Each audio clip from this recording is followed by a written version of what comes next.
Alright, hello YouTube, Twitch fans, and welcome back to the flight deck with Captain Nabs. That was longer than I intended to be away for. Grabbed myself a little lunch as well while I was out of the flight deck there. But we're back in, so sorry it was a little bit longer than I had planned on, but we are back in the flight deck now, and still got a ways to go. Since we've been out of the flight deck for a few minutes, let's go ahead and have a quick look around and see what's going on here first of all. So let's check our fuel load. We still got 26 tons in the tanks, still got 8 in the center tank, so the center tanks are still puffing along nicely there. And let's have a quick look at our progress page down here. So we are looking at arrival still 2048, that's about the same as it was estimating before. 9.8 in the tanks, lots of fuel in tanks when we get there.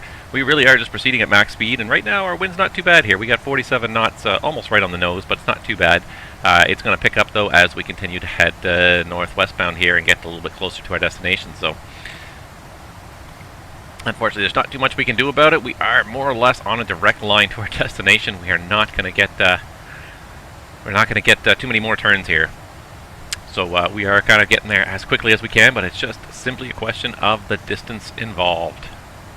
Now let's just have a look out the window here. Now I don't know this for certainty, but if I were a betting man, I'd bet we're approaching Iowa, and this is, I don't know the name of this river here, but it's a big river that cuts a whole arc through the southern portion of Iowa, or not Iowa, excuse me, Nebraska.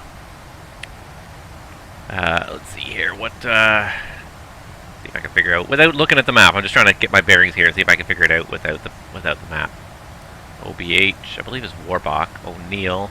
Yeah, we're getting close to Denver Center, so yeah, this is definitely Nebraska. I don't know what these, let's see if I can find an airport here. OFK, LBF, yeah, there it is, that's what I thought. Alright, there is LBF, that's North Platte, Nebraska. I've been there. Not much happening there, I'll say that much. It's not exactly the most exciting airport in the world, but North Platte, Nebraska, somewhere just along this curve here. So yeah, we are definitely over Nebraska. Well, let's go ahead and just recheck this on my live map and see if that bears itself out, but it looks like it's going to here. We are slowly making our way up there. It's just thinking and loading its live map algorithm here.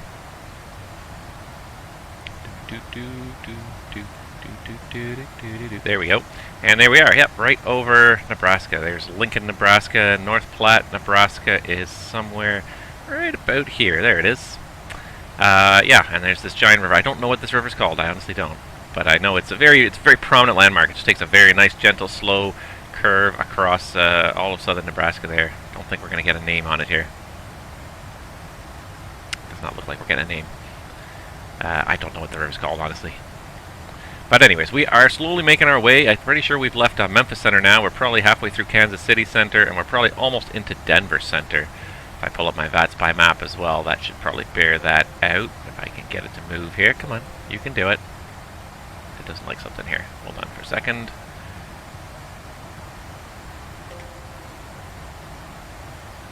There we go.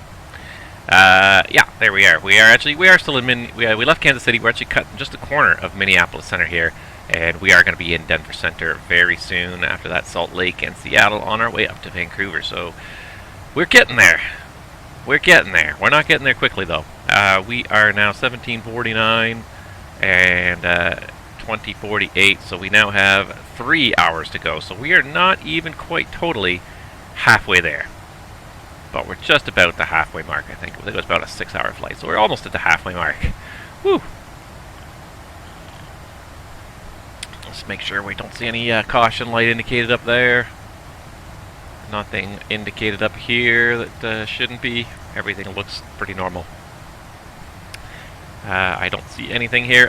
One thing actually I could bring up here as well while I'm thinking about it is my flight plan. I had one more step climb in here to 360. Where's my flight plan? There it is. Let's see where that 360 step was planned. It was planned at HIA, Hotel India Alpha. So let's see here. HIA, there we are. That is the point. 1927. So that is still 1.5 hours from now. I was going to say I'll stay on until that point. I don't see that happening. Yeah, as I can't remember who said it there in the chat earlier, but you don't think you can do long haul? And long haul is just, sometimes it's just fighting off boredom. Really, it truly is. Trying to find something to do. A lot of airplanes have policies against reading on the flight deck for obvious reasons, but sometimes what else are you gonna do? Honest to God, like you're just sitting here, you know, and this is not even, you know, really and truly long haul. This is still domestic flying. It's kind of a domestic long haul, 6 hours. Yeah, anything probably over 4 or 5 hours you could probably consider long haul. So we're kind of like on the cusp of long haul here, but even this, and this, imagine what it's like doing the flights to Dubai. Imagine 10 or 12 hours. Now, mind you, you're not going to be in the flight deck for the whole 10 to 12 hours. You're going to have relief crews, and you're going to get to take shifts out of the flight deck. But even so, just the boredom of just staring at these, and nothing really is going to move on here. The moving map's going to advance. The fuel is going to go down. That's about it. And then you're going to talk on the radio periodically. That's about all you're going to do. So one of the challenges of being a long haul pilot is finding ways to occupy yourselves. And guys will find all sorts of interesting ways to entertain themselves. The most obvious is to take advantage of whoever is next to you. What's the shortest flight that uses sleep shifts or relief pilots? You know, I don't know what the shortest flight would be. I honestly don't know. Because it depends on so many different things whether or not you need a relief crew. Especially in Canada in December, just this past December, the duty time rules became a lot more stringent in Canada. They changed a whole bunch, and they became a lot more stringent and a lot more complicated back in December. Depending on what time of day you start, that limits how long you can have your maximum duty day be without a relief crew. I honestly haven't analyzed at all how these regulations affect a relief crew, because I don't fly airplanes that require relief crews, so it hasn't impacted me personally at all yet. So, but yeah, it depends on the time of day you start. So if you start like on a really bad time, like at 4 in the morning or 3 in the morning, and then you have to do you know, a couple of legs, you might be limited to 8 or 9 hours of flying. Might be all you're allowed to get in there. So probably anything that's approaching the 8-hour range, you might need a relief pilot, but some of the longer ones you may not. If you start at like the ideal time of day, if you start at like 7, 8, 9 a.m., you may be able to go 13 hours without necessarily requiring a break. So it depends on a bunch of factors. It depends on kind of when the flight starts. You know, what is the likelihood of the flight exceeding that time? Like if there's a good chance that it's, you know, it's going to regularly exceed the scheduled time because of the winds of the weather, then there might be a relief crew on there. I honestly don't know what the shortest is. I think you're in the the 8-hour range. I think would probably be the shortest flight where you might have to consider having a relief crew. Again, these are things that like the airlines calculate based on the chances of actually needing one, the typical flight times, the expected flight times for a particular day. So there's lots of different things that go into it. Obviously, they need to meet the regulatory requirements. They may or may not meet other issues along the way.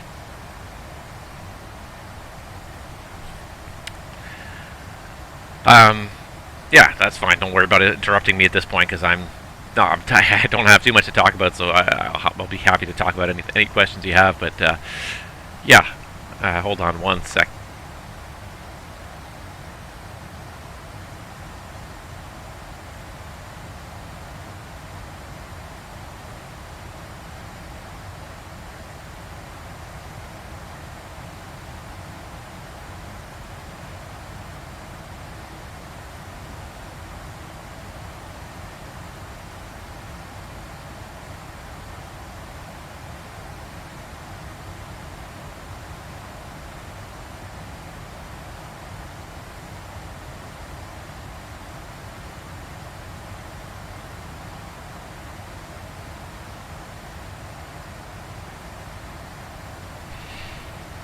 Alright, sorry about that.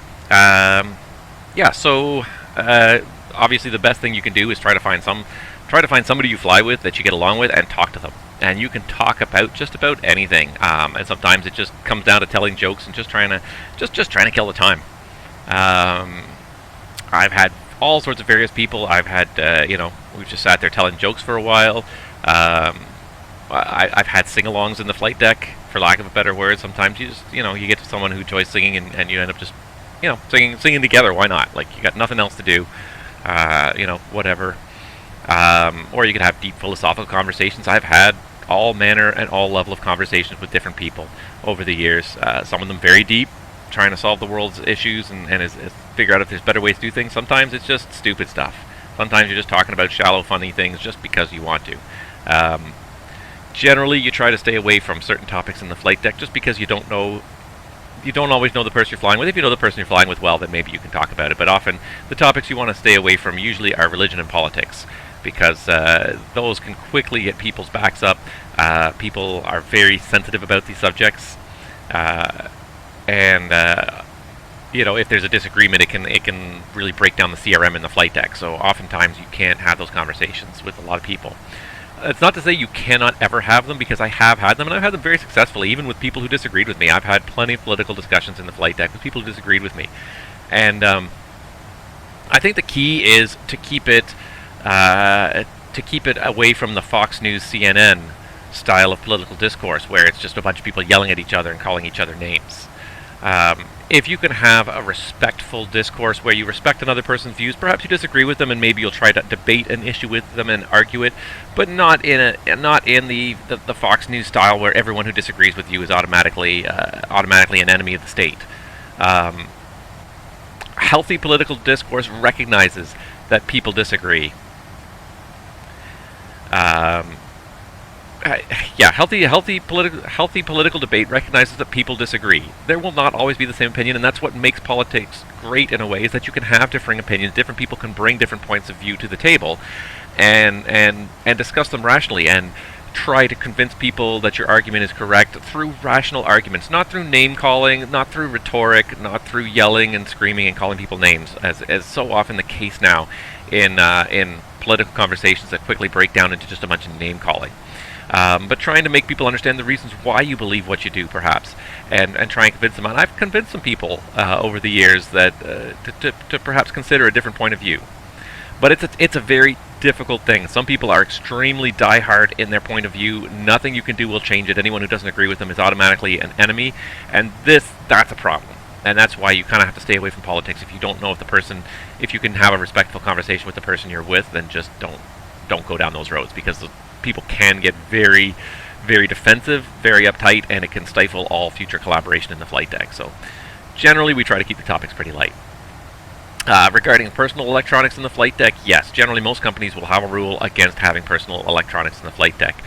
Most companies will have a rule that usually says your cell phone has to go into airplane mode whenever you start the pushback, and it's got to stay in that way, and it's not you can't use it until you set the brake at the other end of the line.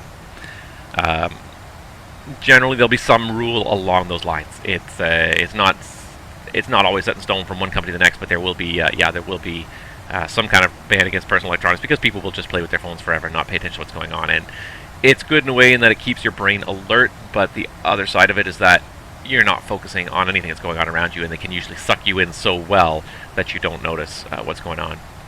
So I mean, even reading on the flight deck, reading a newspaper, reading a novel, I've seen both, and I hesitate to tell anyone not to do it, because sometimes you need a little bit of stimulation to keep your brain focused. If you just literally sit here staring ahead for the next 3 hours, you're bound to fall asleep. In this nice, warm, cozy flight deck, the flight deck usually has really good climate control, so it's usually nice and warm, especially with the sun coming in. You know, you've got this light little background noise, a little bit of light vibration. It's just perfect for falling asleep. Just like an environment, you could design a better environment to try and fall asleep in, except for the fact the chairs are not particularly comfortable. But in terms of just having some white noise, some little background vibration, a nice, cozy, warm flight deck, usually the sun at this point would be beaming in on you. You know, you just feel like a cat in the sunshine, just ready to have a nap. And very easy to fall for that.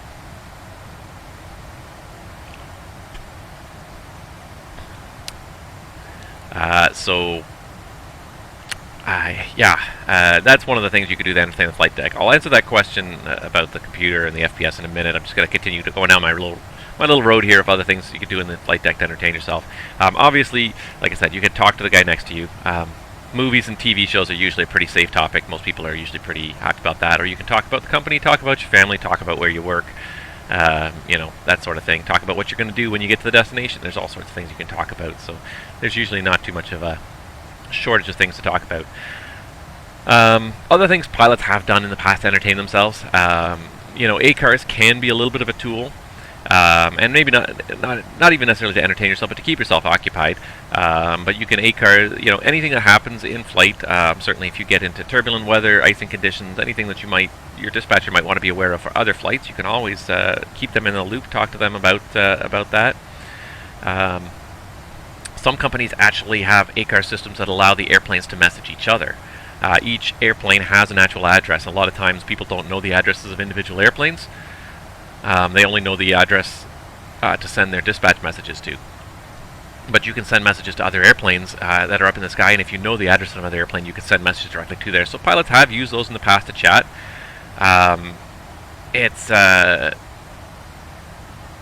You know, it's something, again, you don't want to be so much of a distraction that you're not doing anything, but you want to keep the brain reasonably awake. There's a perfect sort of area right between keeping your brain working and distracting yourself, focusing so much on a task that you're not even aware that the airplane's flying anymore. Other things I've heard pilots do is one time there was a long-haul flight. They got really bored, so they ACARS their dispatcher and said, we're extremely bored.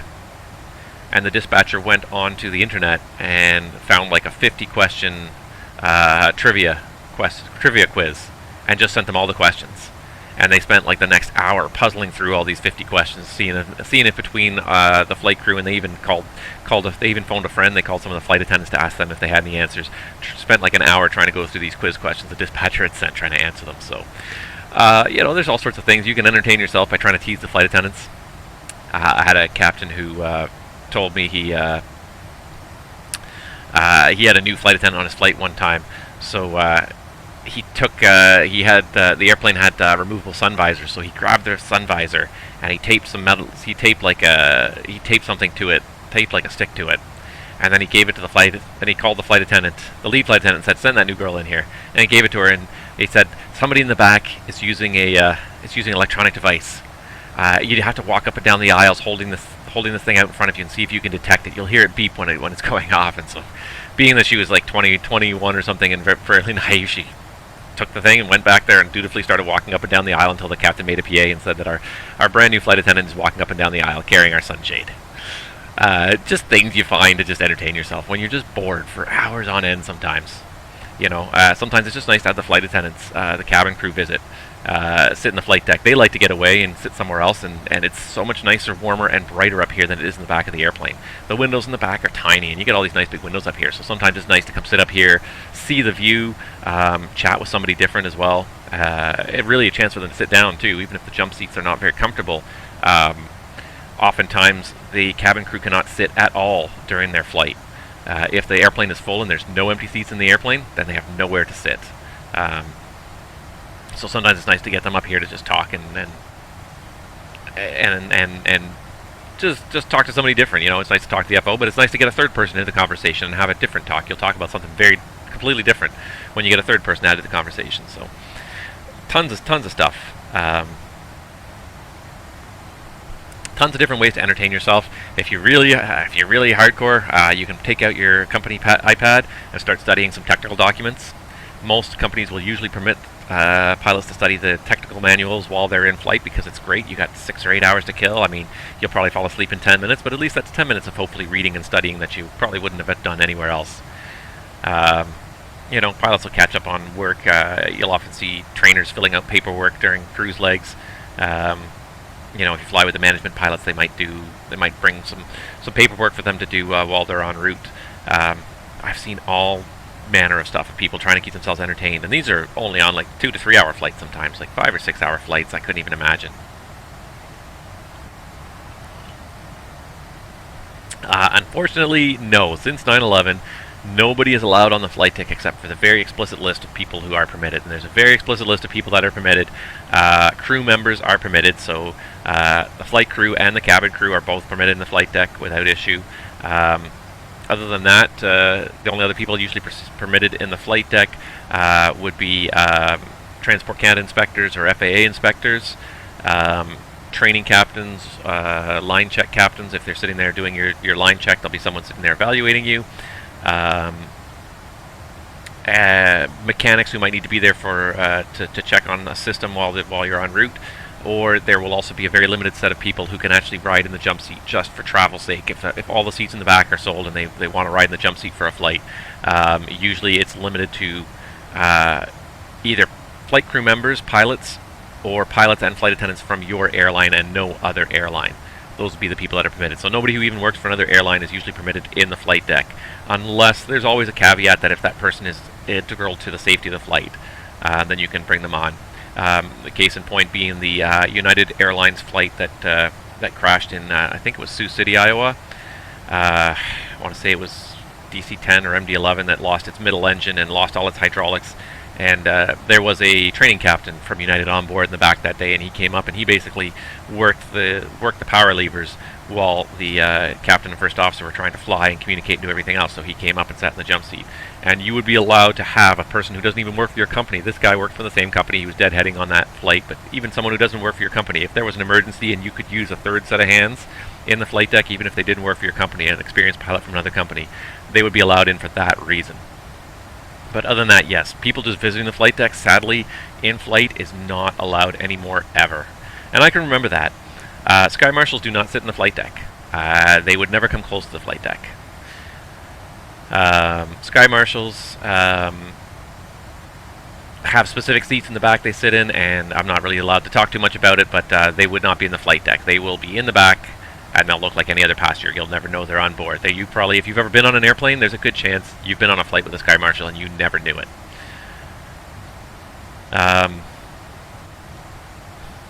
Yeah, unfortunately, yeah, I remember when I was a kid, and I went on a flight across the pond over to England in the 747. I remember it's a very faint memory, but I do remember going up to the flight deck of the 747 when I was a kid, in flight, in cruise over the Atlantic, and just sitting there. I was just overwhelmed. I can't have been more than like 6 or 7. I had no idea I was even going to be a pilot years from now.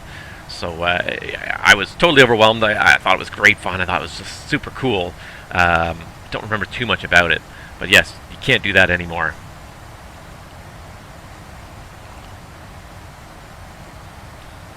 Yeah, exactly, CRM. If you can bring in someone who is knowledgeable about an airplane, who could be a helping hand, you could bring them into the flight deck if you absolutely had to. But you'd have to have a reason to do it.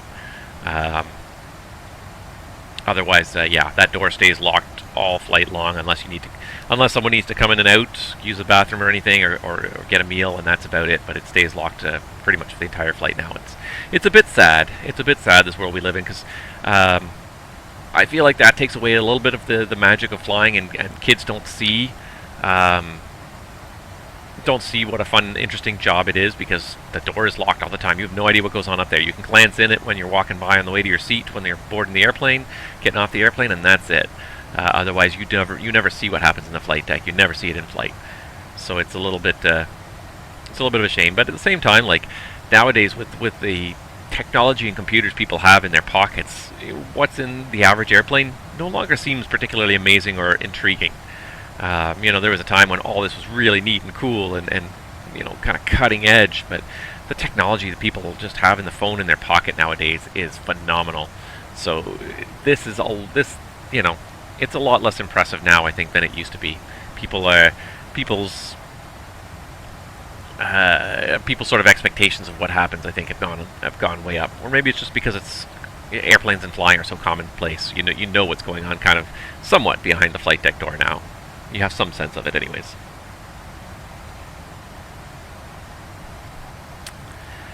We're getting there.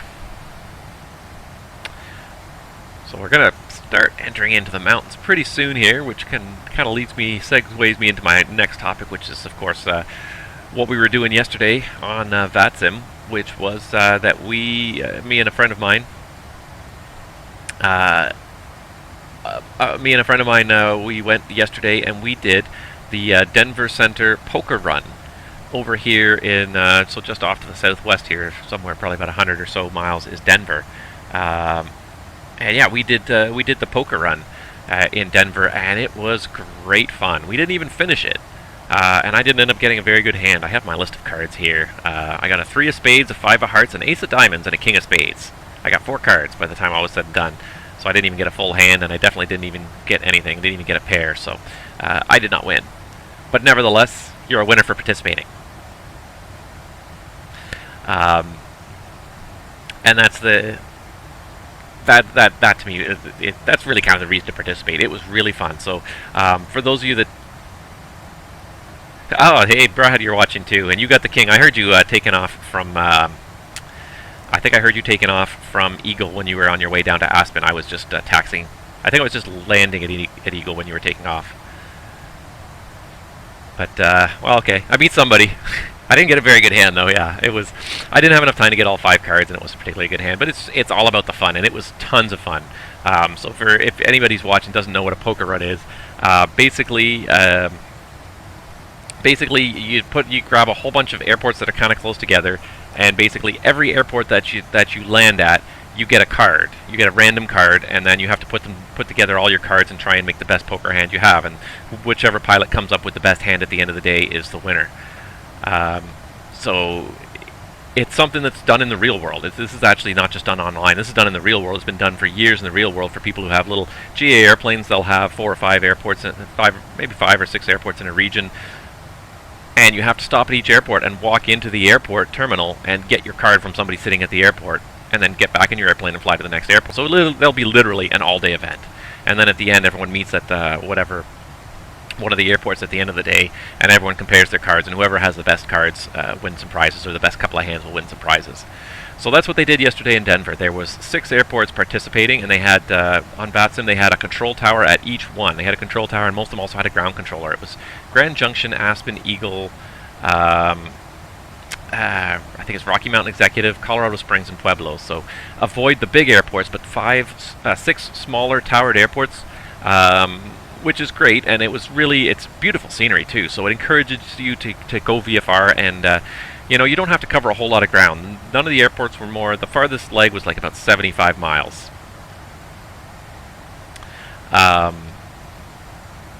Yeah, the longest leg was about 75 miles, so it encourages VFR flying. IFR flying is almost too much, too fast. The point is really to get out there and just give you a reason to fly and visit a bunch of airports and give you a little incentive because you get a prize at the end of the day, but it was just the fun of being out there. There were tons of VFR airplanes at every airport. When I left Grand Junction to start my poker run, I was number 5 or 6 in line for takeoff behind a whole fleet of King Airs, Moonies, Cessnas, all sorts of different stuff. And because of the way it was sort of set up, and it's kind of a bit of a linear shape, there's a kind of an L shape that it sort of forced you to sort of fly from one end of the route to the other. Everyone was basically more or less flying the same way. So even when you were away from the control tower, away from the towered airports, you kept seeing all these VFR aircraft out there flying around back and forth, trying not to hit each other. But it was tons of fun. Tons of fun to be at these airports when it was busy. And out of the 6 airports, I had only ever landed at one of them before in the sim. So these were 5. It gave me a chance to explore 5 new airports that I'd also never been to before. I did it in Microsoft Flight Simulator because, you know, Denver, just west of Denver, is some of the most spectacular scenery in America. It's just the mountains just suddenly just rise up, you know, 6,000 or 7,000 feet above the city of Denver. Just 20 or 30 miles west of the city is this almost impenetrable wall of mountains. You have to pick your way over, and in a GA airplane, that's not easy. These mountains rise up to 12.5, so trying to get yourself over them in a GA airplane, a lot of them will barely make it. So it's a fun little challenge like that. You could pick a more powerful airplane, pick a smaller one. I was flying around, I did most of it in the Baron. It's not a bad airplane, it goes at decent speed, has a somewhat decent climb rate, but struggles when you start to get above about 12,000. So it was a struggle to make it over those mountains. It was easier just flying down the valleys, and that's what I did for the most part. But that one line kind of west of Denver, you have to get up to about 12,000 just to get over it. So, but it was great. There's tons of airplanes at all the airports. The controllers were great. They really did a nice job, and just a chance to enjoy some VFR scenery too. Some really beautiful scenery. So I was really happy to do it in Microsoft Flight Simulator. The only thing that was a little bit of a downside to the whole thing was the biggest downside, I think, to the whole thing was just in Microsoft Flight Simulator, there's not a lot of great model matching. So a whole bunch of these airplanes at the small little airports looked like just generic twin-engine airliners. So like there would be a Mooney parked in front of me, and it would be this giant twin-engine airplane right in front of me that I'd be looking at. And it's like, yep, Mooney 121 Papa taxi to position. I'd be like, it's not a Mooney. So, you know, whatever models exist in Microsoft Flight Simulator were generally accurate, but if somebody had an airplane that wasn't in Microsoft Flight Simulator, then it defaulted to this twin-engine jetliner, and boy, it looked weird. That was probably the biggest thing, was probably about a quarter of the airplanes that I saw defaulted to these jetliners. And that was kind of, that kind of broke the realism for a little bit there. But otherwise, it was really good. It was really fun. Tons of traffic. Nice to see all these people visiting smaller control towers, smaller airports, getting in and out. I didn't win anything, but I had fun regardless, and I would definitely do it again. Brad says that the BC Coast 99s run a real world poker run out of Pitt Meadows every year,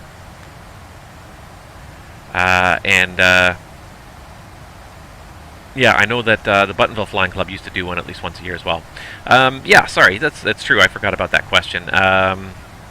How do I get the FPS I do out of my computer? That's a great question. I don't know. I honestly wish it was a little bit better. Up here in cruise, it's not bad. I can usually keep 30 to 40 FPS when I'm in the flight deck. When I'm in cruise, when I get down closer to the ground, especially when I get closer to the highly detailed airports, the add-on airports, mine tends to drop into the very high teens, the low 20s.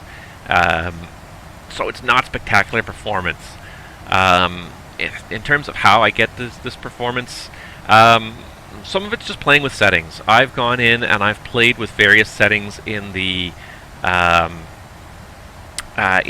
options scenery settings, and I've turned certain things down a little bit to see what had the biggest performance impact. So I've toyed with it over the years. I've tried various settings. If you turn off dynamic lighting, that usually will get you a whole bunch of frames back, or even HDR mode. If you turn HDR mode, that'll get you a few frames back. One thing you can do as well is you can try playing with your processor affinity. This was a trick that somebody showed me, and it actually does work to a certain degree. So if you have your task manager up on your computer, depending on how many cores you have in your computer, I'm running an 8-core processor. If you've got anything much more than, if you got anything even 4 cores, you can kind of optimize your processor affinity. And what processor affinity means is when this particular process is running, when this particular program is running, which of those cores does it use, or which of those cores does it favor? And normally when you start software like prepared, and a lot of software, it will have a certain core it wants to use. Sometimes the operating system will tell it to use certain cores. Some software will by default try to always use a certain core. And what I found is that P3D by default tries to use the first core. So what you can do is, if you're in your process manager here and you open this up, you right click on your process that you're interested in and you say go to details. and it'll take you over here to the Details tab with the current process highlighted. And if you go in there and you hit Set Affinity, and a processor affinity is, again, it's picking which of your processor cores your software is using. And what I found, first of all, is that when you first start up P3D, it tends to only want to use CPU 0. Even though you may have all the rest of them enabled, it only ever wants to use CPU 0.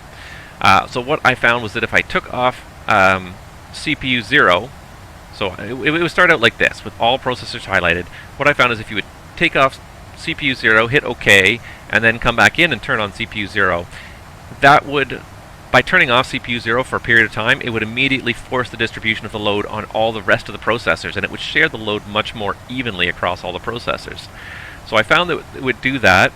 What I've actually found is that if you take it off CPU 0 and leave it off CPU 0, because this is the first CPU, this tends to be the one that Windows defaults to run all your other software. So all your other software often ends up running on CPU 0.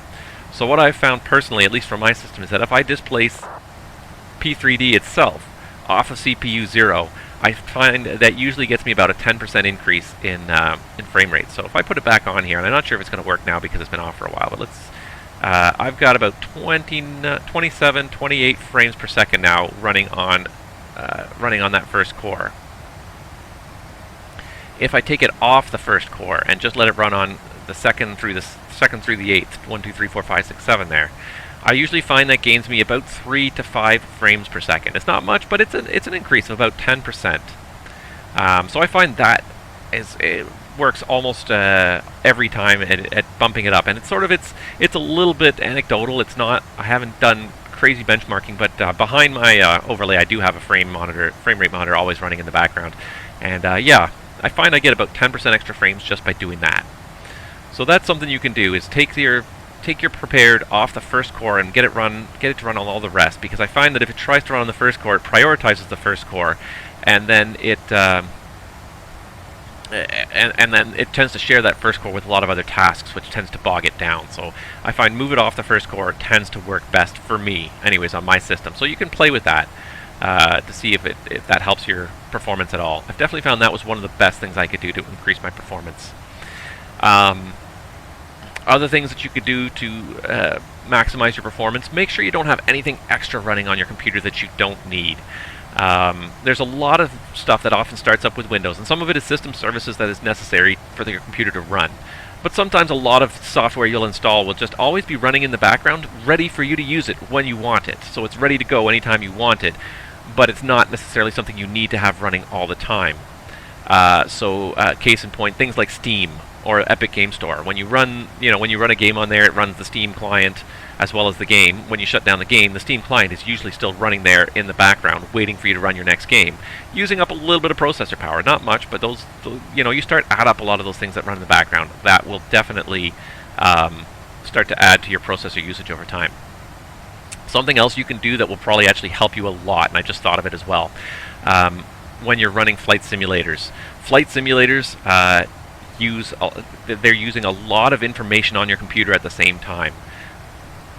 They will draw in information from tons of different files. If you look at your flight simulator installation, there are literally tens, if not hundreds of thousands of files installed in your P3D folder or your flight simulator folder or whatever folder you're using. There's literally tens of thousands of files, and at any point in time, your processor will probably have thousands of them open. If you're running antivirus software on your computer, every time any program tries to open a file, the antivirus software normally will scan that file quickly before that file's opened, and then as soon as it's scanned and says it's okay, then it releases it and lets the program open it. And that's okay if you're running a few things here and there, but if you're constantly opening and closing thousands of files over time, the antivirus software will make a noticeable impact in that it tries to examine every file. And some of these files, a lot of them will be small and will scan in fractions of a second, but some of them will be big and may take a second or two to scan, and that's time that then your flight simulator can't access those files for, but B, the antivirus software is using up your processor power instead of letting the flight simulator have your processor power. So one thing you can do as well to really improve your performance on whatever flight simulator platform you're on: first of all, do not install any flight simulators into the default installation directories in Windows. don't install them into the program files directories, because there's usually a lot higher security associated with that for a good reason, but it also tends to then slow down, bog down all of your processors, all of your processes that are trying to open these files. So the best thing, one of the best things you can do is make sure you install Flight Simulator outside of the normal Windows installation paths. So for me, I actually have it on a whole separate drive. I have it on my G drive, and then I have it in a folder called Prepared for this one, and I have a different drive that I have Microsoft Flight Simulator on, and it's in its own folder. And so on top of putting these outside of the Windows directories, the other thing you can do is set up an exclusion in your antivirus software. So every antivirus software will have a different way of doing it, but there will be a way for you to tell your antivirus software, do not scan any files that are opened inside of this directory. So there'll be some kind of an exception, exclusion. You'll have to look it up for your antivirus software, but that is also super important when you're writing flight simulators. I'm not saying don't ever scan for viruses, because it is an important function to perform. But when you're dealing with flight simulators, because they're opening and closing so many files all the time, you don't want that antivirus running and scanning while you're trying to run your flight simulator. So what you want to do is you want to add an exclusion for your flight simulator folder, so that it will not scan in real time as you're opening and closing these files. The better thing to do with flight simulator folders is schedule once a week. Schedule your antivirus to automatically scan that folder once a week, but then don't have it scan in real time as you're running. Yeah, that's something I didn't know for a long time, but it absolutely makes sense, and I have noticed an increased performance when I do that. So, and that goes for anything that your flight simulator uses too. So, with the version 4.4, I think, of Prepared, you can actually install a lot of add-ons outside of the Prepared folder. So let me just show you quickly an example here on my computer, if it'll come up here. So here is my here's my flight sim drive. So here's my Prepared folder, and then I also have a second folder here called Flight Sim, and this is where all the add-ons that are happy to live outside of the Prepared folder go. So things like Pilot's Life, Aerosoft add-ons, FS Dream Team add-ons now, Active Sky, Auto for VATSIM, all this stuff here. This all lives outside of my Prepared folder. So, because this is all stuff that often will be accessed when I'm running Flight Simulator as well, this is all stuff that it's add-ons, but it's just outside of the main folder. I have the exclusions in my antivirus for this folder, for the Prepared folder, but also for the Flight Sim folder, because a lot of Flight Sim files are stored in here, so I don't need those being scanned every time I'm trying to access them while I'm running Flight Simulator. So anywhere where you're keeping your Flight Sim software, exclude that from your normal antivirus real-time scans, and instead set up a weekly scan that once a week will scan these folders when you're not using them, when you're not flying. Set it to go in the middle of the night or whatever, when you're not flying, and scan them that way to make sure there's no viruses hiding in there, but don't scan them in real time while you're trying to flight simulate, because that just will penalize your performance a lot.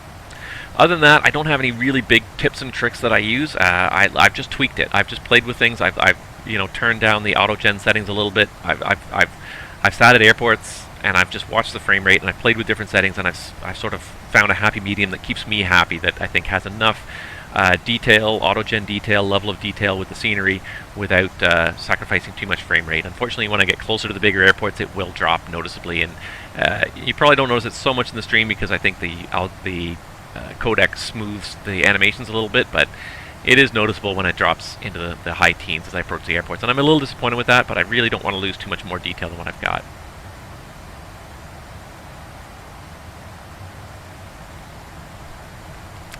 Yeah, you could nest. You could absolutely nest all the folders together, and that's what I've kind of done. I keep my Prepared folder completely separate from my Flight Sim folder, just so I know exactly what's in each one. And the other thing is, if you could absolutely do that. You could put you could have maybe Prepared installed in your Flight Sim folder.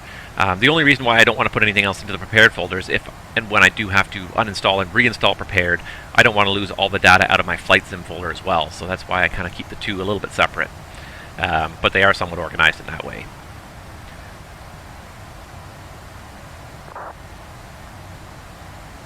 Alright, carrying on.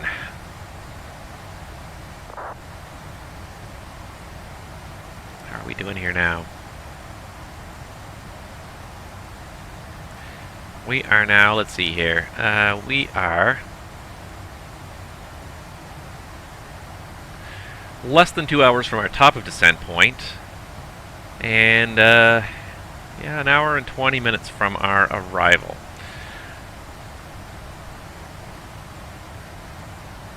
Yeah, exactly. If you have one drive, you can put them all separate drive. I guess the other thing too, if you want to speed up your simulators a little bit, is to make sure you're trying to install them, if possible, on an SSD instead of a hard disk drive. Try and get a solid state drive. It definitely made a huge improvement on the load time. It's still, there is some load time periodically, and sometimes things won't load instantly, but in general it increases the loading speed phenomenally. I am very happy to switch to some solid state drives. I did that about 2 years ago. Not all of my hard drives are solid state drives. I still have some old-fashioned ones, but the one running Windows and the ones running my flight simulators are all now solid state drives, and it makes a difference in the load time of the simulator. Man, it makes a difference in the load time of Windows. Windows can reboot my computer inside of 25 seconds, I think. Whereas before it was 4 or 5 minutes to reboot off the hard drive. It can read all the information and load Windows in 20 to 30 seconds now, which is just wonderful. Yeah, and I mean, that won't necessarily affect your frame rate per se, but it definitely does affect how things get loaded. So, if you can, put your flight sims on an SSD. Yeah, my computer's a little bit old. It's not the it's a lot of it is relatively new. The only thing that's really old on it now is the video card is a 1060. I upgraded most of the components in my computer last year at the beginning of the year, except for the video card. I kept the same video card because, well, I just didn't want to spend all the money on a CPU, motherboard, everything, and a video card. So I just upgraded the motherboard and the CPU, and then I kept the video card. The 1060 is not a bad video card. It really is not too bad at all, but you know, I mean, it would be nice to get something a little faster and get Microsoft Flight Simulator running even a little smoother than it does right now. I will eventually replace it whenever I have some capital lying around for that.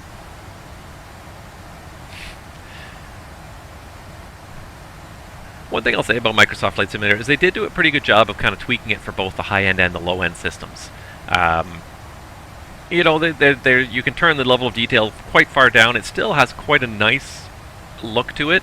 The biggest thing you notice when you turn down the level of detail is how far out the detail draws, and you don't get as much detail from far away when you turn the settings down, which is okay. It's not the end of the world, especially if you're flying a smaller aircraft and being down low and slow where you're not seeing too far over the horizon anyways. Then the slower performance, I don't notice as much of an impact. But I went right up to, I think, the high settings in Microsoft Flight Simulator, and I can get a reasonable frame rate. This is going to be interesting, though, when we bring in now a real heavy-duty airliner, the RJ, into Microsoft Flight Simulator, and I'm curious to see how much of a performance penalty I get from that. I'm used to now the level of performance penalty I get from P3D. If I took away all the add-ons, and if I just flew P3D in its default state, last time I did a reinstallation, I did some tests and played with it a little bit, and I could maintain 70 or 80 frames per second flying default airplanes over default scenery. It's when you start throwing in all these add-ons that it slowly starts, everything just sucks a little bit of extra performance out. The PMDG airplane doing all sorts of crunching numbers behind the scenes to keep track of the systems. Additional scenery. I've got active sky weather working for me. The more stuff you add in there, of course, every little thing slows it down just a little bit more. So that's the other thing too, is look at the add-ons you have and say, which do I need, which do I not need? Make sure you're not running any add-ons you don't need.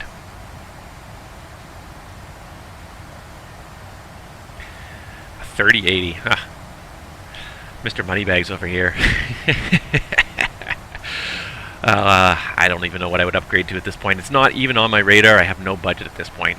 This year is not going to be a good year budget-wise, so the 1060 is going to stick with me for at least another year. I also ended up replacing my laptop this year, which was ridiculously, the hard drive was approaching its end of life, and I couldn't deal with it anymore, so I replaced my laptop. That will probably be my entire hardware spending for the year. I would love to get my hands on that Bravo, that Honeycomb Bravo throttle quadrant, though. I mean, that looks fantastic. Not, again, not on my radar at all as something I can afford to buy this year, but that setup looks absolutely fantastic. It does everything. It does everything a simmer wants, I think. Having the trim wheel on there, having a lot of different buttons, but also having the easily interchangeable controls as well. I've got just the fairly cheap generic Cytec yoke throttle quadrant combo, and it's nice that you have the interchangeable throttles on them. But I find that they are they're so hard to interchange. I don't want to do them so much. So I don't tend to change them as much as I would like. It seems like the changing them on the Bravo quadrant is even easier, hopefully less wear and tear. I've also noticed that my Cytec units are starting to show a little bit of wear and tear. A few of them have a little bit of noise at the lower end on their switches, so they may also need replacing. I found it almost impossible. I couldn't fly the sim without the yoke and the throttle now. It adds so much depth to it. I remember when I first got my yoke, and then I booted up the flight sim and tried to fly with the yoke, and I almost got motion sickness from the actual action of just pulling back on the yoke and not feeling the airplane move. Seeing it move, but not feeling it move. The yoke added such an extra element of realism. And the Cytec yoke is not a high-quality yoke. It's a great starter yoke. It'll do the job. It's not very smooth. It doesn't have very fine control, but it'll do the job until you can maybe work your way up to something bigger and better. And that's probably going to be my progression over time here. I probably will eventually replace the Cytec yoke with something a little higher quality. And that Honeycomb stuff, it's definitely stuff I've been looking at. It looks really good. It looks really well built, well designed, well thought out by some real simmers. You know, Logitech has put some products out there relatively inexpensively, but I don't feel like they were designed by simmers. They're kind of like, I don't know. I feel like it was, engineers that sort of looked and said, yeah, these are the inputs we need. Let's do that. And it doesn't feel like it was designed by simmers for simmers. The Honeycomb stuff, it feels like it really was designed by simmers for simmers. Should probably take off that airport stuff on there because there's way too much data there. Alright, we're getting there. What happens if I remove the station data and then throw it back in there? Is it always recalculating? It's always recalculating anyways what to draw in there.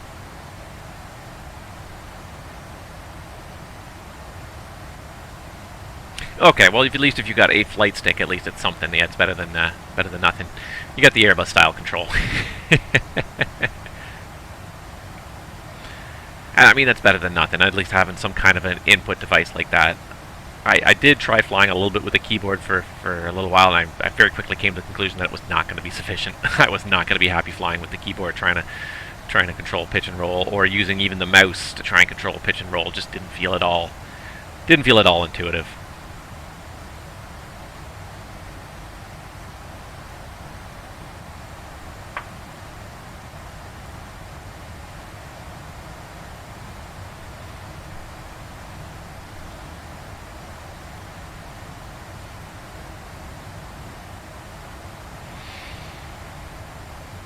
We're slowly getting west here. You can kind of see some of the mountains down there to the south. P3D's not showing much snow here now that it's March. The snow in P3D is starting to recede. Yeah, don't. I tried keyboard flight. It's really... It's hilarious to try and do. It's possible to sort of do it, but there's absolutely no sense of realism to it. It's just a matter of just trying to actually get the airplane to do something somewhat realistic. Yeah, so there's Denver way down there. I think we should be almost out of Denver Center soon and getting into Salt Lake Center here. Because there's Denver. It's good 200 miles due south of us there.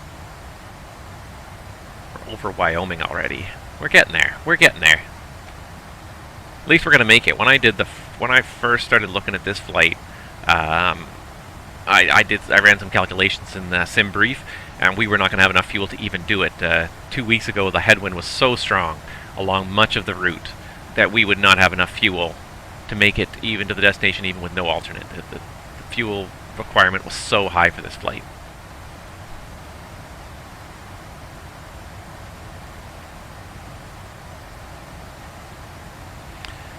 So we're getting there slowly. Yeah, we got another probably 200 miles. We'll be out of Denver into Salt Lake.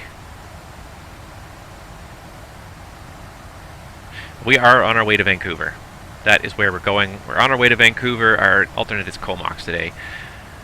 We do have enough fuel to get there and hold the alternate and still have about 1,000 pounds of extra fuel. So at least 1,000 pounds of extra fuel. So we're not doing too bad today. But yeah, 2 weeks ago when I first started analyzing this flight and looked at the numbers, it was not possible for me to make it in the 737 with the wind as high as it was. I think I recalculated, and I think if I rolled the cost index back to 10, which brought the flight up to about 6 hours and 45 minutes of airtime just to get there. Yeah, it was pretty excessive, so at least we got rid of some of that wind. Yeah, we're on our way to Vancouver. That's home base for this month for a pilot's life. I may switch to a different home base on the next leg, but or on the next sequence I do on a pilot's life. But for now, Vancouver's the home base. So we are on our way to home base, and then yeah, carry on. We got about 6 or 8 more legs of this month. It's quite an interesting set of destinations. I got to go to Puerto Vallarta twice now, but well, so be it. I tried to pick something that had a lot of variety. Oh, you're down in Texas. I hope it's warmer now. For your sake, I hope it's warmer now.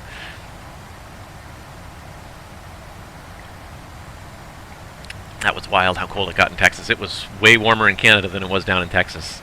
At least certainly up in my neck of the woods. Which is just crazy. Because we're at least prepared for it. Our houses are well insulated. You know. Our, you know, I mean, we have the clothes for it. We're dressed, yeah. Snowvid. Yeah, just the strain it put on your power grid, because you're just not used to heating like that much. It's just it's such an outlier extreme. You would never really plan on having that kind of extreme weather. So I get it. You know, for other parts of the world, it would be a fairly typical winter day, but for Texas, that's not something you guys ever plan on. So you know, I get it. What a lousy situation to have to deal with.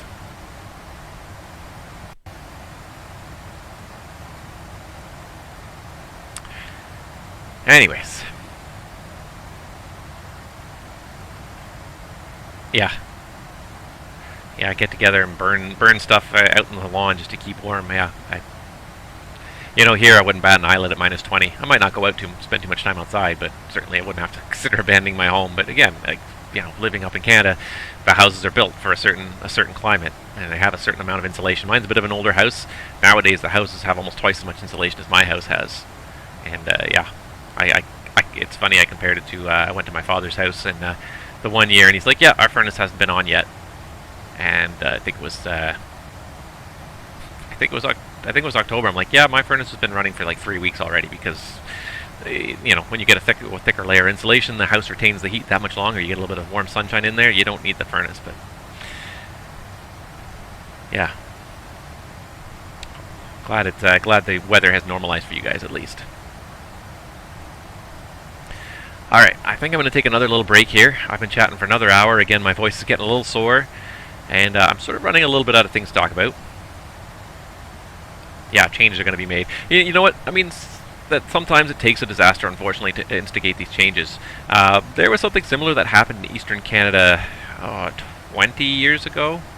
There was a freezing rainstorm that went on for like 3 days, and it put so much ice on all the power lines and all the high tension transmission lines that in a lot of cases a lot of the towers just collapsed under the weight of the ice. And as soon as one collapsed, because the others were already strained almost to the breaking point, one collapsed, and then it just created a chain reaction where, like, you know, tens and dozens of miles of these high tension lines, the towers just completely collapsed under the weight of the ice. Because it was such an extreme event. It was literally days, like 3 days of ice. Like there were 2 or 3 inches of ice on all the power lines and every surface. And that caused a change in the way that the power grid was designed. You know, these towers, they're more than big enough for your normal weather, but what they ended up doing was, I think about every 10th tower then, they created like a super tower that was twice or 3 times as strong and could hold up to these super ice loads.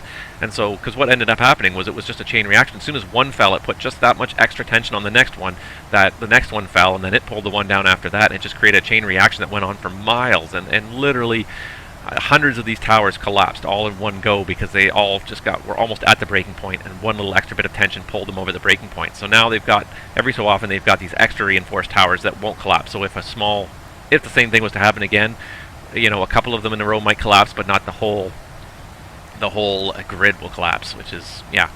Again, it was a case of an extreme event that nobody could really foresee. It was, I think it was 3 straight days of freezing rain. It just wouldn't go away. It was just stuck there. Yeah, anyways, I'm going to step away again for probably about another hour.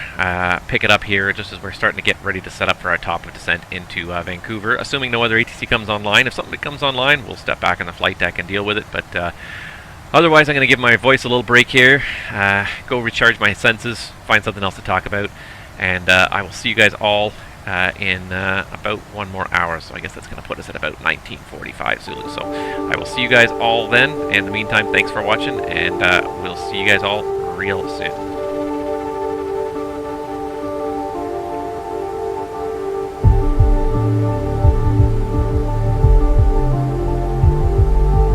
Sorry, I know I messed up. We can go back. I can go back. It's all right. You'll never be alone again. You're with me now. You're with me.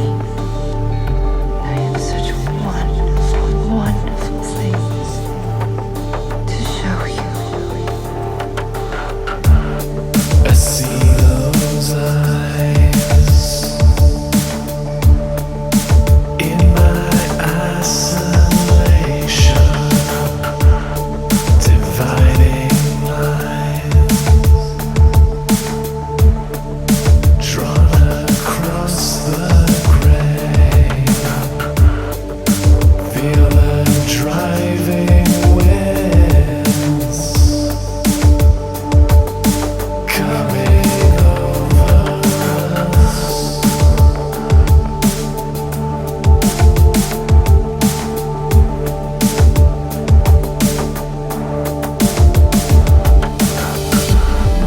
Say my name before I venture to the snow. These frozen feathers are all I need to let go.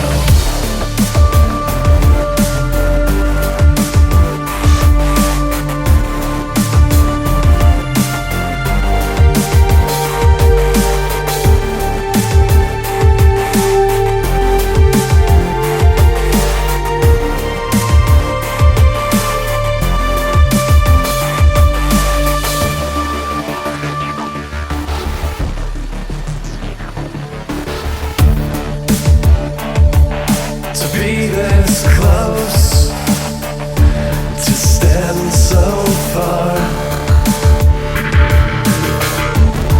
to see you just beneath the surface.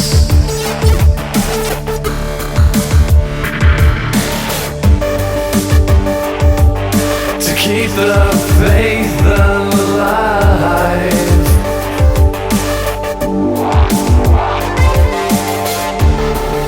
As I swim through frozen mercury,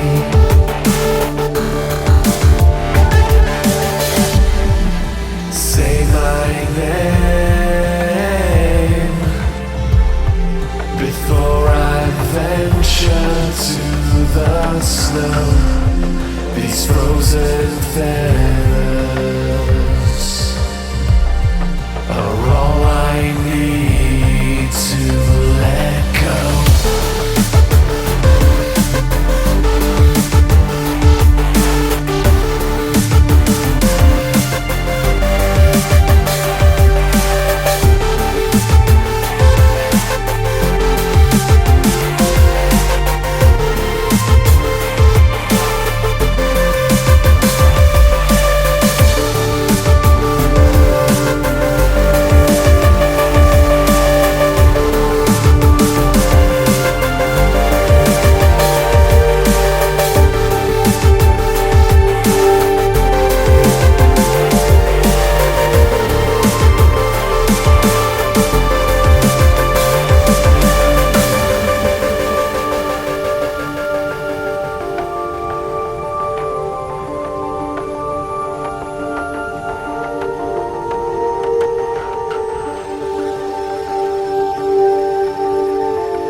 Alright everybody, welcome back to the flight deck. Looks like we've got our fuel pump low pressure lights on, which means that the center tanks are empty and we gotta shut those off. So there we go. Yep, center tanks are empty. We still got 7 tons pretty much in each of the wing tanks. So we still got 1,300 pounds of fuel left, and 13,000 pounds of fuel left I should say.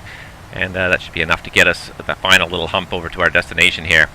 So welcome back to the channel, guys. Thank you so much again for watching, for tuning in, guys. And I guess we had a near collision there while I was not even in the flight deck. Let's just check my VATSIM here. Let's see what we got here, because yeah, just a little distracted. It took me a little longer to get back in the flight deck than I had originally planned upon, but I don't even see anybody else around here. How long ago was this collision? Because that's pretty current right there, and I don't see anybody there. We do have, though, a Vancouver arrival controller. Been on for 26 minutes now. We got a little under an hour to go, so we'll probably see him when we land in Vancouver. So we're going to get a little bit of ATC at least today, and that's great. That's good news. I would have thought we'd get a little bit more on the 6-hour flight. Frankly, it's kind of a good thing we didn't have to be in the flight deck the whole time, because boy, it would have been a long flight. But yeah, a little disappointed that we didn't get a little more ATC than we got today, but that's okay. We will carry on. So let's just have a quick little look around the flight deck here. Let's check here our progress here. So we got, here's that strong headwind I was talking about. It's not really a headwind so much as it is a crosswind, but it is strong nevertheless. It's good. We are losing quite a bit of ground speed to it. Let's see here. Our true airspeed's 464, our ground speed 412. So we're losing about 50 knots to that headwind right now. So yeah, I mean, it is what it is. But we are also coming up to our top of descent here in about 200 miles, so we are getting there slowly but surely, guys.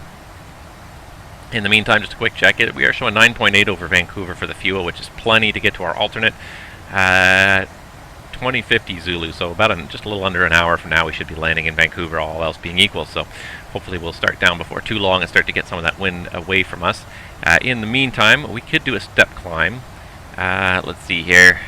I'm not sure if the step climb will get us any improvement, though. Let's have a quick little look-see here back at our flight plan.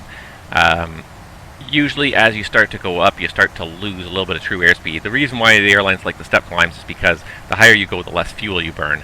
However, you often lose a little bit of speed as you go up there. So, it looks to me like we might actually... just looking at this here, like up at 400, the wind's closer to 60 knots than 80. So I'm thinking, yeah, it might actually be advantageous to go up to the 360. So let's do it. So let's go ahead, 360. We were supposed to do it when we passed HIA, which was a little while ago, about a half an hour ago. So let's see here. So we're showing 2050 and 9.7. What happens when we get up to 360? Oops, there we go.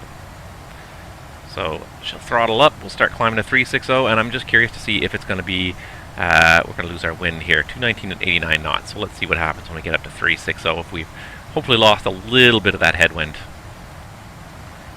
Make our lives a little bit better. About 12 to 15 minutes ago, the heading changed. We probably did have a slight heading change when we passed that waypoint. So HIA would have been about 20-something minutes ago. We should have passed that waypoint.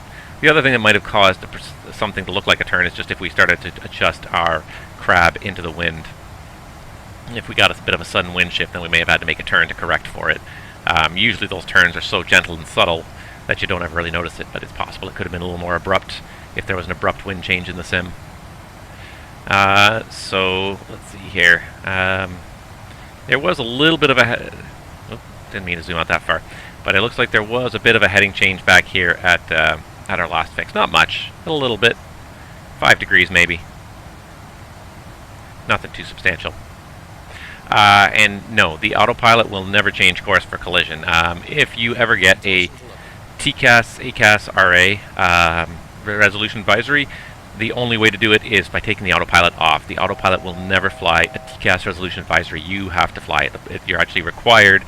Most company operations manual will say it is required that you disconnect the autopilot. And the reason being that by the time you get to the point where you get a traffic, a collision resolution advisory, you are usually about 15 seconds from a collision. There's not enough time to mess with the autopilot buttons and move stuff around and put in a higher altitude and try to get the airplane to climb. The fastest way to get an airplane to climb is to disengage the autopilot and and pull back, or push down if you have to descend, or whichever direction you have to go. But yes, it has to be hand flown, and actually most companies will actually say you have to disconnect the autopilot and the auto throttle because they don't want the auto throttle overriding what you need to do. So if you need to go down, you'll push the nose down, but you'll also pull the power back to idle to help expedite the descent and ensure that the airplane doesn't overspeed as you push it downwards. And same thing for a climb, or the opposite for a climb. You would add power as you pull back. So if you ever have to do it, resolution advisory, you disengage the autopilot and the auto throttle and just do it manually until the resolution advisory goes away.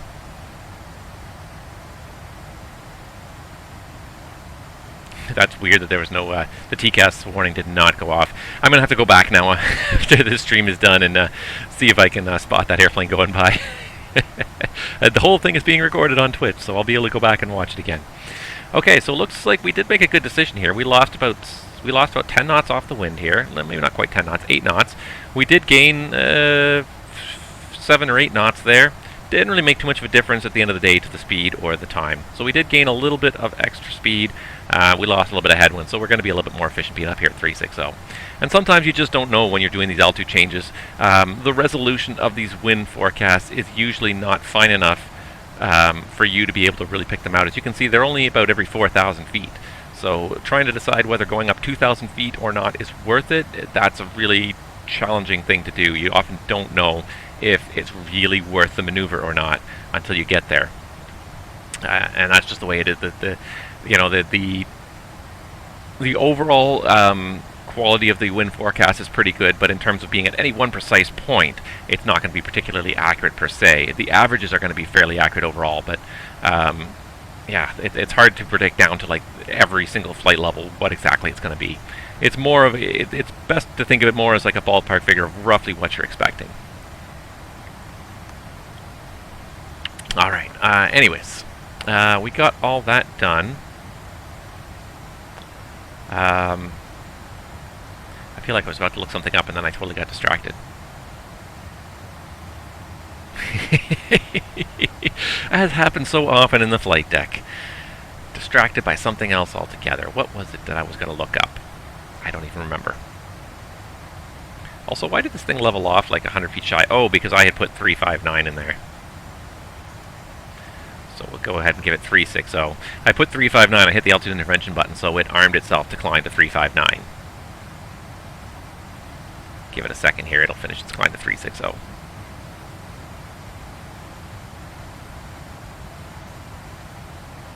And there we go. That's better.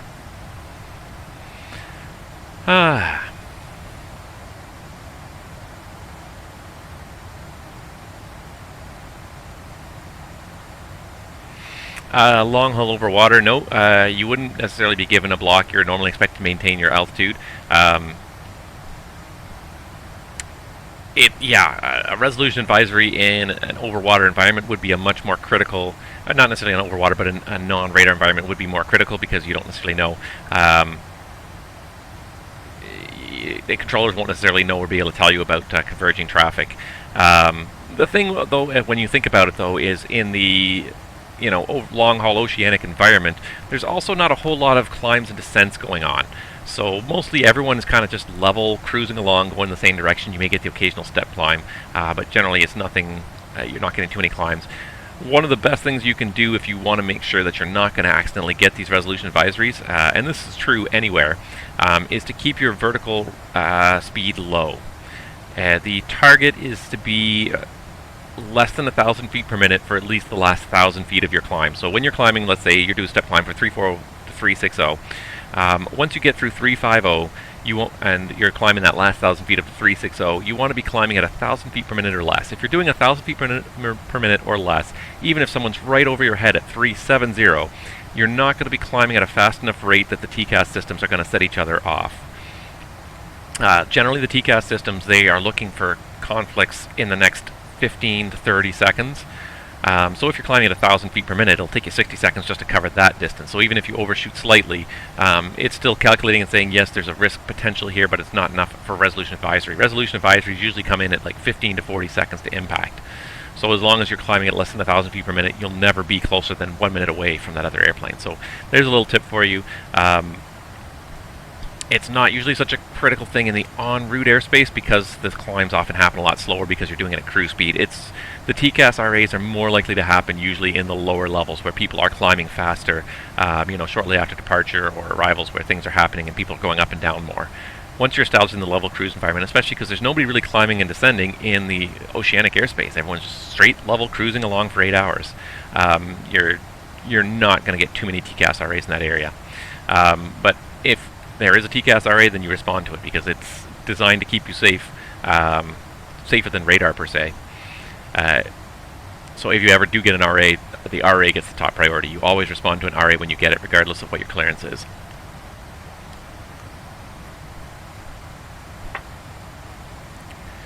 Alright, I'm going to start looking at some arrival information for Vancouver here because we are starting to get down there. We're going to start down about 15 to 20 minutes, so we should probably start getting some information. And the ATIS is blank. I'm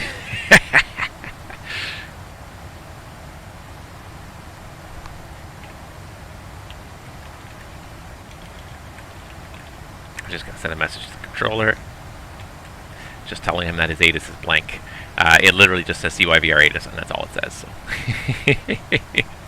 In the meantime, oops, not that. There we go. So in the meantime, I'll just pull up a METAR. And, let's see, winds 150 at 12. So probably landing the 8s in Vancouver. Broken at 1700, 7 degrees, 299er. Yeah, I'll tell you, like, honestly, like, everywhere I've ever gotten a TCAS RA has always been in terminal environments, in TRACON environments. Oftentimes I get it when there's VFR traffic flying like 500 feet below us, and everybody's level, but it's close enough that you get a warning to maintain level flight. And I think all the places I've ever gotten TCAS RAs were always in terminal areas, never at high level in cruise. Alright, so we got 299er and 7 degrees, so let's go ahead and let's go and do some show landing. Show en route. Alright, then let's start doing this here.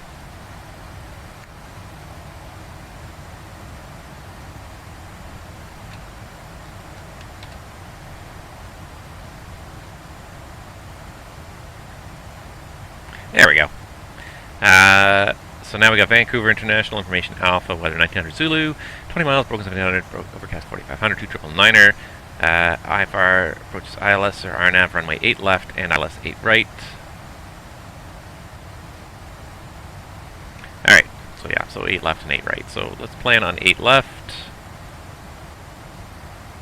It's not raining, so we'll plan a dry runway.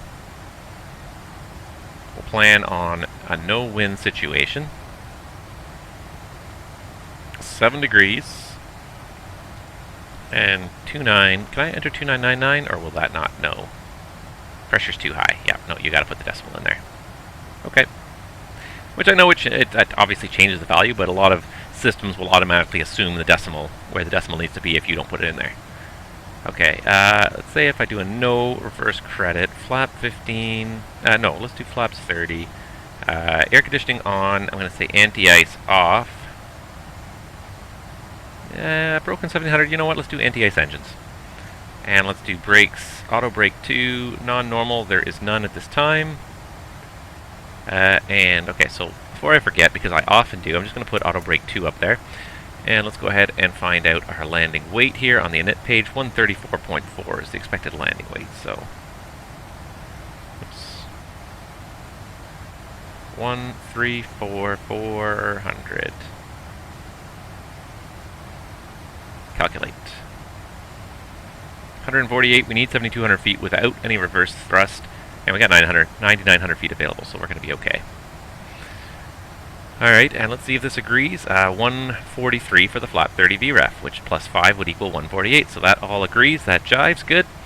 Okay, so we've got that. Let's pull up some approach plates. We got some time now. We can do it here on our tablet, and actually let's just do it this way. If I pan over here, ooh, that's much nicer. Use airports from FMS. Complete. Alright, so we're going to throw the Grizz 6 for the 8s along with the... and throw ILS to 8 left and ILS to 8 right in there. And then we've got both sides covered, airports, and then parking positions. That should be all I really need. And there we go. So, 8 left. Let's get some information in there before we do the briefing. So the frequency, 1055 and 083. Oop, I don't like that. Okay, hold on. There we go. 1055, 11055.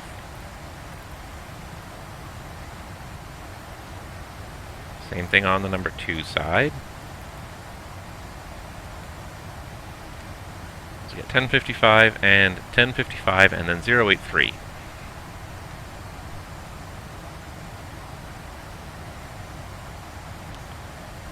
Set course your side 083.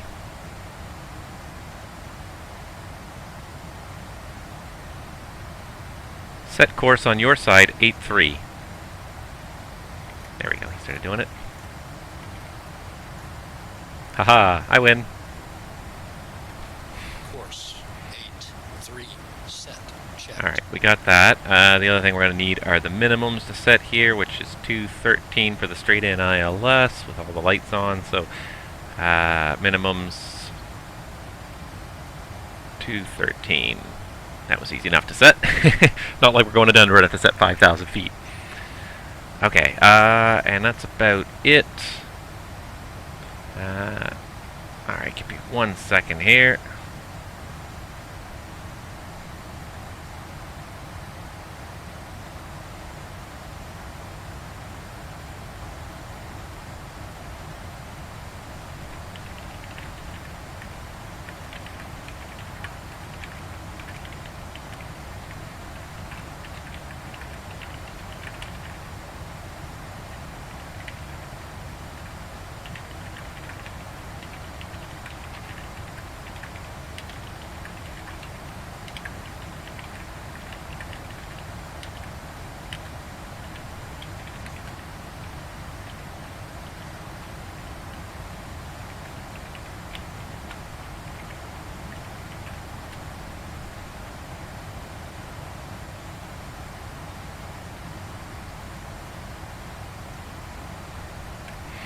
Okay.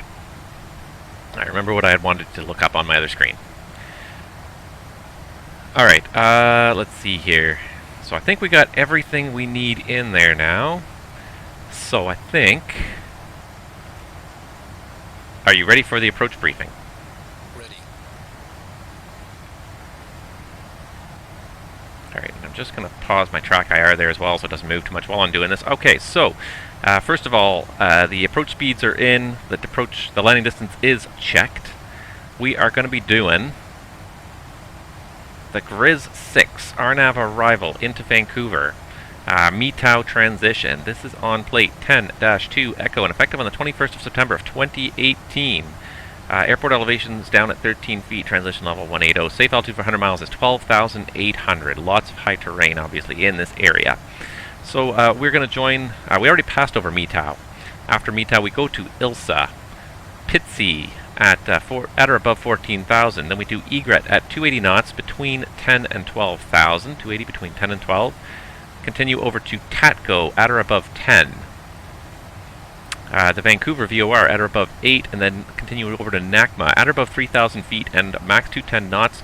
After that, it's a track of 263 until we get a vector around with the arrival controller. We're expecting a vector over to the ILS. Runway 8 left is the plan right now. Plate 11-1 and effective on the 25th of January 2019. Loc again, 110.55 and 083 is set, 083 set up there and there. Somewhere down here I should have. There you go, you guys can see that now, 10.55 on both sides there as well.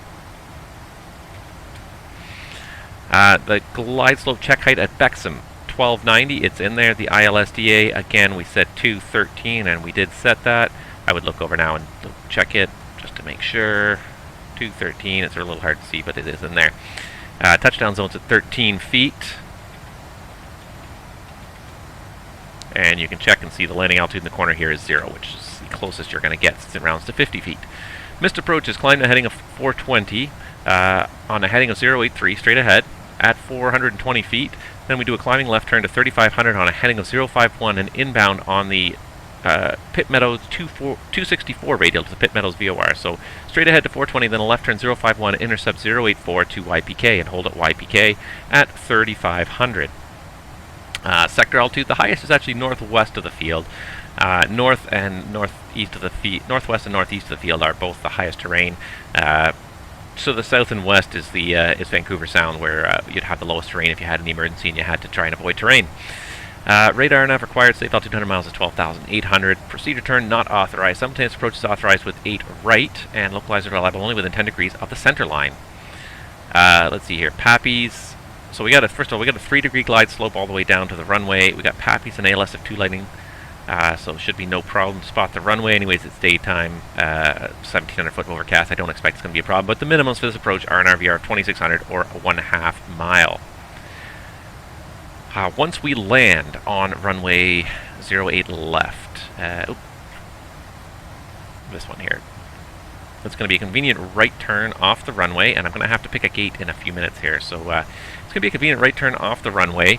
On any of the high speeds, I would expect we're probably going to make it off around Mike 3, and then taxi Mike, or as otherwise instructed, into the apron. We'll pick up a gate in just a second.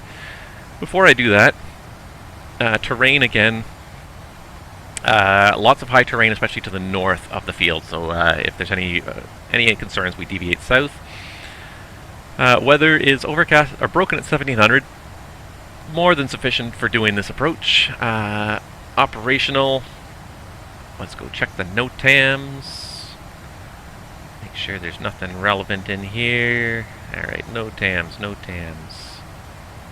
These are all airspace NOTAMs here. Yeah, these are FIR NOTAMs, so looking for destination NOTAMs. Okay, there's the weather, there's the NOTAMs, Orlando and Vancouver. Okay, that's not our type of aircraft. Mike 9 closed, 8 left. LNAV, VNAV minimums are higher. We're not doing that. RNAV Yankee, same thing. Some discretionary oversteering and some other restrictions here.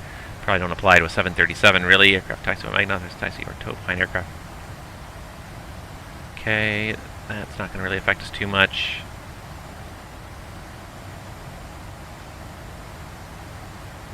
Delete the displaced threshold. Runway 8 right.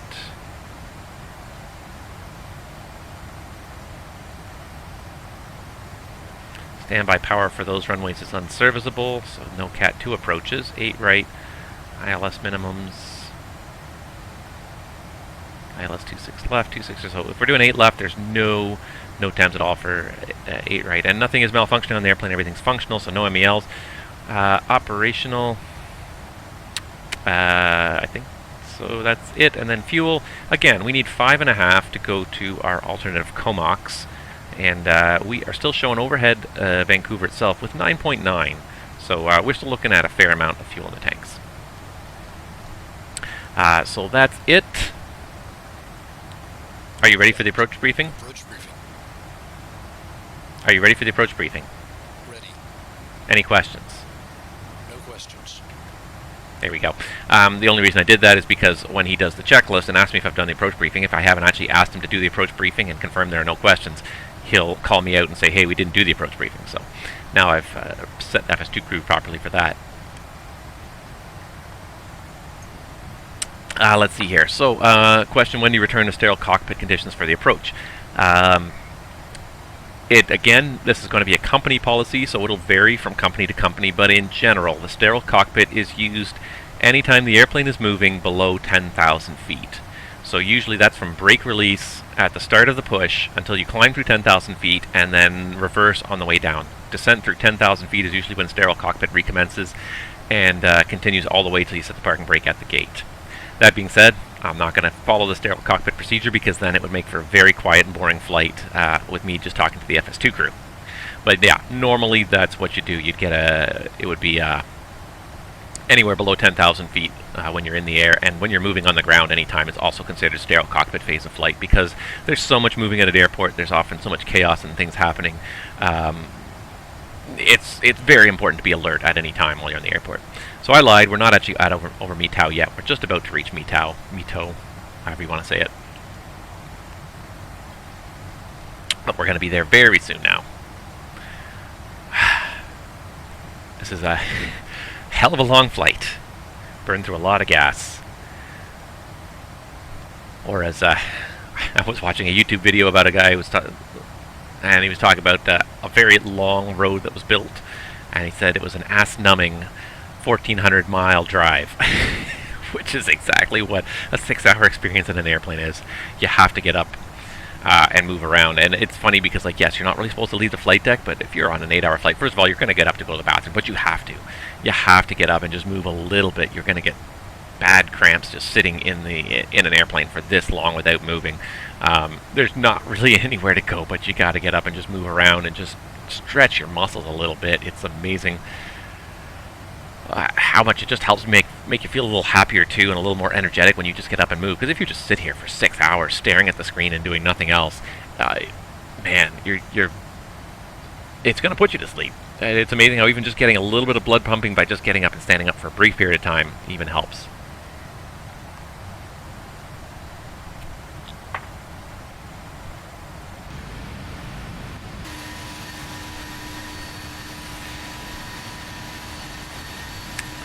Oh, the good old 737.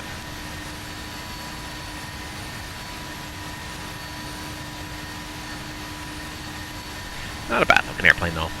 Certainly the PMDG model is a very nice model. I like a lot of things. I like the way the sun glints off the metal there.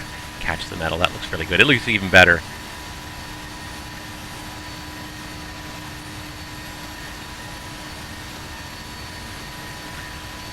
Looks even better in the new version.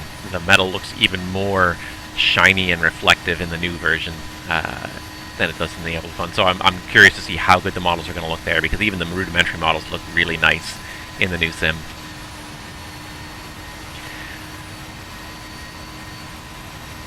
Yeah, it's very easy to fall victim to not adhering strictly to the sterile cockpit. It really is.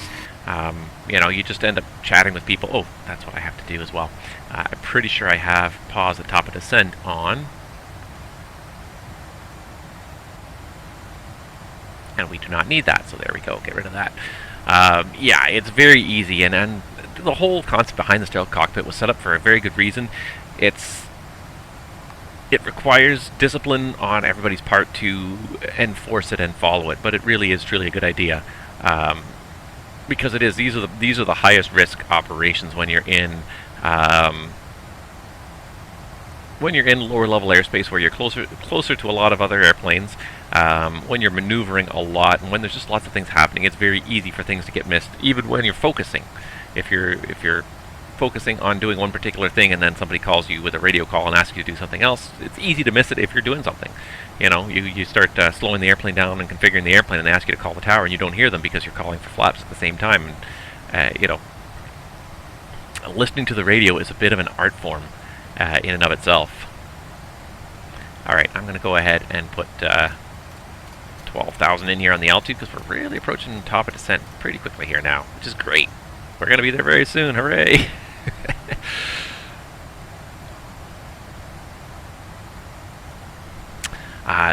This flight is one of the reasons why I hadn't done a stream in almost 2 weeks, because I was looking at the length of this stream and trying to squeeze it in, and in between other things, of course, obviously life gets in the way of everything. Trying to squeeze in this 6-hour flight, so the 7-hour stream was not going to be easy, so that's why it kind of ended up being 2 weeks. I'm going to be trying to stream at least once every week on Twitch, and ditto as well for my VATSIM live streams as well that I've been doing here on my YouTube channel now for a little while. So I hope you'll join me for those. I believe everyone gets notified automatically on my YouTube subscription list if I do start up one of those live streams. Generally, they're probably going to be Friday and Monday. I'll be doing my VATSIM live streams, and it's nothing particularly exciting, but it's just a chance to see what happens on the backside of VATSIM. I know I'm underselling it, but especially on VATSIM, it's very much the you know, it's very much you're at the whim of just what else is happening on the network. You're not creating your own excitement. You're waiting for other people to log on and create excitement for you. So I did a stream on Friday night, and it was pretty boring for the first hour. I was on for about two and a half hours. The first hour was pretty darn boring. And then after about an hour, it started to pick up. People started logging in, and we actually had a whole stream of departures. I had a couple of extra controllers, which took a little bit of the load off. But yeah, it built up after a little while. But yeah, you just never know with VATSIM whether you're going to have a busy day or a quiet day. So it's just random. I can't predict what's going to happen on a stream. You just gotta roll with it and take what comes. Do I ever just skip the cruise portion? Very seldom, and not for this pilot's life streaming. For the pilot's life streams, I have always kept the airplane going, and I've always kept the streams going for the full length of time, which was quite arduous when I was doing a couple across the ponds. Not the actual across the pond, but the let's see here. The I had a couple of flights in the 330 that were taking me to took me over into Europe. I think I did one to Schiphol and one to Nice, and they were long flights. But I kept the stream going the whole time. I look upon it as part of the challenge too.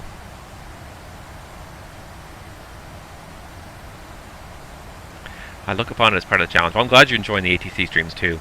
I'm going to be probably changing gears a little bit with those, but in the next little while we'll see what happens. But yeah, speaking of across the pond, if you haven't already circled the date on your calendar, April 24th, it's going to be westbound across the pond on the VATSIM network for 2021. April 24th, it's a Saturday. It's going to start early as it always does. I think it's 10 Zulu, I think it starts at, and goes all day long. So you can look forward to seeing a stream from me that day, most likely. I'm going to be most likely controlling on that day, but depending on the needs of the various divisions, I may or may not actually stream it. If I take the backseat role and do the traffic management role, then there's no point in streaming that, because that's just boring. It's just me talking to other people.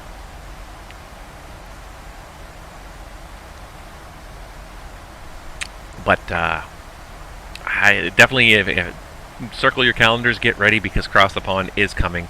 I would expect in the next 2 to 3 weeks at the most, I would expect to see airport voting open for Cross the Pond. I think right now the applications are still open for the airports that want to apply to be part of Cross the Pond, but I would expect to see I would expect to see the airport voting open within the next 2 weeks, probably at the most, I would hope.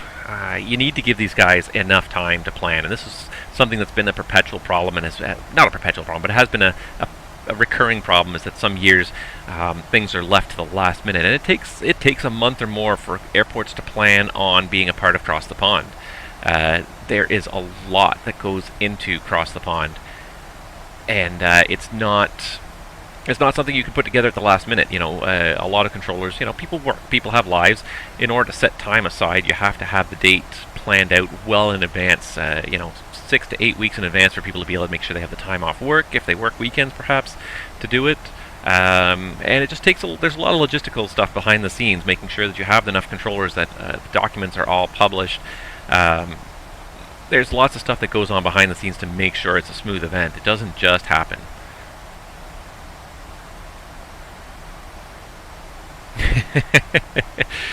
Five and a half hours of watching somebody else stream ATC, and I don't usually do that long. I usually do 2-hour shifts online. It depends on my situation. If I can spare a little more time, I might consider doing more time, but oftentimes I just don't have that much time to spend. I usually do it free time in the evening, or maybe earlier in the morning, but I do 2.5-hour shifts. But if I had the time, I would definitely do a 5-hour shift. It's not that I don't want to. It's just a question of managing it around everything else in life. But VATSIM especially is one of those things where it's one of those games. It's not, and I don't mean this game, but it's like those video games that don't have any distinct end points or punctuation marks, where you're just continually doing just a little bit more. A lot of the simulation type games, like the management tycoon type games, where there's no distinct end point. There's always just something else you got to do, and so you just keep on playing for just a little bit longer, a little bit longer, a little bit longer. Before you know it, it's 3:30 in the morning. And you're like, oh, I should probably go to bed. I thought it was midnight. And that's the same thing with VATSIM. It's always, oh, well, there's one more airplane, so let me just stick around for that one more airplane. Oh, well, he just logged on, so I'll take care of him until he gets out of my airspace. And it's always just one more airplane, and before you know it, you spent 4 or 5 hours online. And I've fallen victim to that many times. So sometimes you have to set yourself kind of a hard limit and say, I am going to leave at this time, regardless of who shows up and who's around. I have to leave. I have to plan on leaving at this time. Sometimes you've just got to set that limitation for yourself. Alright, so we don't have too much going on here. We do have Vancouver arrival on 128.6, so let's go ahead and tune that in. We're not quite there yet. We get to egret about 25 miles, but we're getting there. We're getting there pretty quick now. So 128.6 for Vancouver arrival. Let's get that ready to go.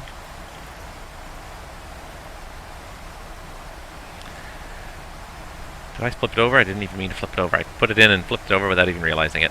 22.8. We'll leave it on 22.8 for just another 10 miles or so here. Once we pass that next turn, we'll switch over.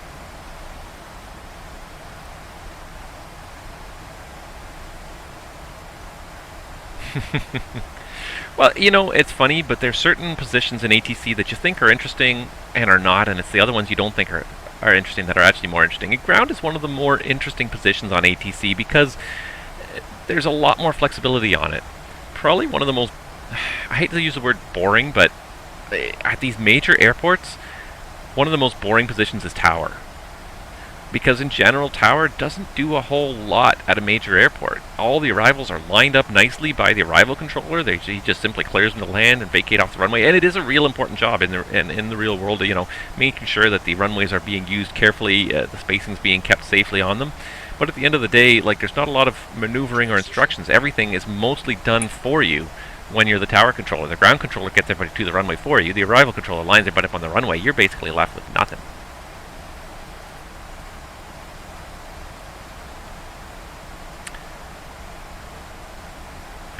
$2,999 set. So yeah, really, ground is one of the more interesting ones because there's a lot of variety. There's a bit more, you know, problem solving, if you will, puzzle solving, trying to get airplanes lined up and moving towards the correct runway and all that. I think probably one of the more fun positions is arrival. Tower gets all the credit, does the least amount of work. At the major airports, yeah. At the smaller airports, at the minor airports where you may not have an arrival controller getting everybody in there, where there's a lot of VFR traffic, then the tower controller's working a lot harder. But at these major hub airports where most of the traffic's IFR, yeah, the tower controller's not doing a whole heck of a lot by themselves. The ground controller does more of the work. The arrival controller does the work. So, yeah, I prefer. I think my favorite position's arrival. I think that's probably my personal favorite position. I love arrival. It's great for solving. It's great for solving problems and trying to really kind of. It needs a lot of skill, and you can appreciate a job well done on arrival.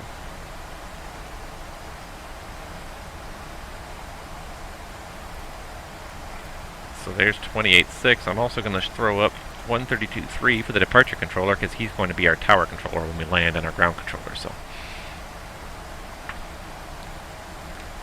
Vancouver arrival, good afternoon. WestJet 1711, 13.2 descending on the Grizz arrival information Alpha. 1011. WestJet 711, Vancouver arrival, below altimeter 3000, runway 8 left, Cabin is secure. descend 10,000. Alright, 30 inches and 8 left, descend 10,000, WestJet 1711.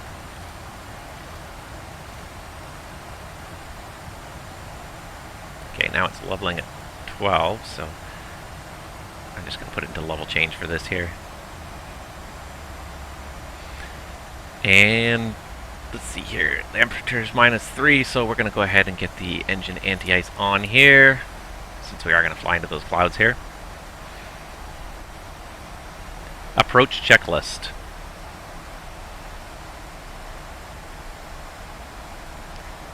Did we ever do the descent checklist? I don't think we ever did. Descent checklist. Let's start again. Descent checklist. Descent checklist. Pressurization. Landing altitude is 0 feet. Recall checked. Auto brake level 2. Landing data 1011. Ref 143. Minimums 213 feet set. Checked. Approach briefing. Complete. Descent checklist complete. Approach checklist. Altimeters. 3000 set. Cabin crew, prepare for landing.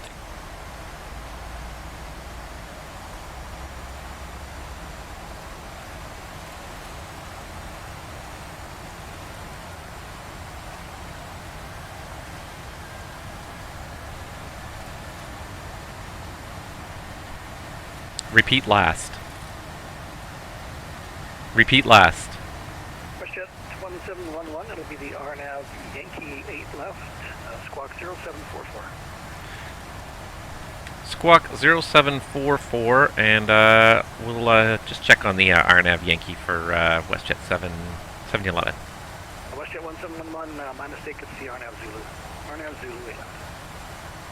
Very good. RNAV Zulu 8 left, WestJet 1711. Approach checklist. Let's start again.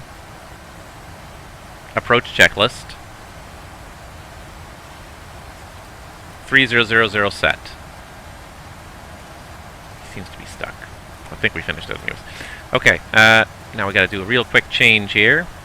So let's pull this up here. And let's go ahead and actually let's pull up the chart first here. Alright, so first of all, we got to edit our clip for our approach to be the RNAV Zulu 8 left. That's what we're looking for. Because I need to know which transition we're going to do here. It is the NACMA transition. Okay, so we do departure, arrival CYVR, RNAV Zulu 8 left. We do have the Yankee as well, but you know what? We'll do it this way.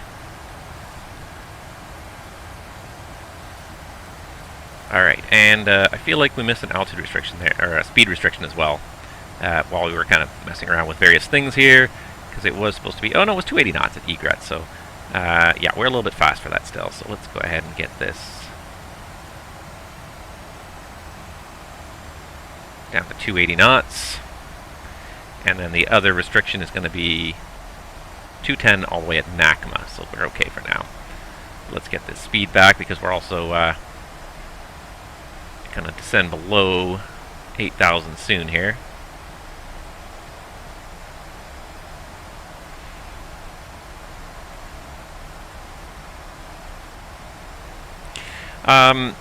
Why do the squawk codes stay with the airplane? The squawk code, it's a very old piece of technology, but it was what was used to originally identify airplanes on radar. Before that, everybody was just a blip, and so the controllers had to sort of mentally keep track of which blip was which, and it was very easy to get confused. So the whole idea of a squawk code is the radar sends out a signal, and the transponder sends back a signal with that 4-digit code, and it's stored in the computer. The thing is, this dates back to World War II. The transponder is World War II era technology. So back then, the way they created the system, the data was not being transmitted very quickly, so all they could, the most efficient way to do it was to come up with a 4-digit octal number. You only get the digits from 0 to 7, not to 0 to 9, 0 to 7 and 4 digits, and that was the most efficient way to transmit digits back then. So that's kind of why the system is the way it is. I think there's only 4,096 codes possible on an octal transponder. So that's not enough for all the airplanes out there in the sky, but in general, hopefully that's enough for all the airplanes in one particular region. So you won't necessarily keep a transponder code for the whole flight. Periodically, you may have to change it in flight. A new controller may ask you to change. Now it's loading Vancouver scenery, I hope. There it is. Yeah, so a controller may ask you mid-flight to change a transponder code if it's suddenly a duplicate of somebody else who's also within their computer's range, and the computer says, nope, these are 2 duplicate codes. We want to make sure that we know who's who. So Yeah, the reason why they're assigned to, for every departure is just because there's only such a limited number for all the airplanes out there. There's tens of thousands of airliners in the world and only 4,000 transponder codes. 1711, descend 3000. Descend 3000, WestJet 1711. Alright, so speed 250, altitude 3000, and level change. And once the speed cycles back, we'll start down. One thing I never did was I never did come up with a gate for this flight, so let's just see if we can come up with one super quick here. I'm going to start by searching FlightAware for my flight number. See if this ever, for some reason, it completely did not. Let's see. Arrived over 11 months ago at gate Echo 82, so let's go ahead and see if we can GSX it up to gate 82. And GSX did not like that for some reason. Weird. GSX does not seem to want to start. Strange. So what I will do really quickly here while I have a chance is we'll just see if we can restart GSX there. And we may need to expedite this descent a little bit with some speed brakes because she's barely even drifting down. Yeah, I think it's 4,096 is how many codes there are. If you go with just the digits 0 to 7 and only 4 digits, it's actually it's not even close to 10,000. I think it's 4,096 codes, so it's just not enough for all the airplanes out there in the world to have a unique one.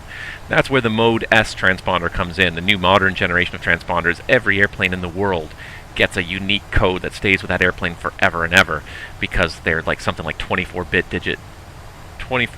codes or something. So like there's literally tens of millions of possible codes. So every airplane in the world, every transponder in the world gets a unique code, and it's registered to your airplane, and then ATC knows who you are regardless. The 4-digit transponder code, like I said, this is World War II technology. So back then, they weren't able to transmit data. The format that they used to transmit data back and forth is not nearly as fast as what they do now. There we go, now it's working. So it's gate Echo 82 was what it was.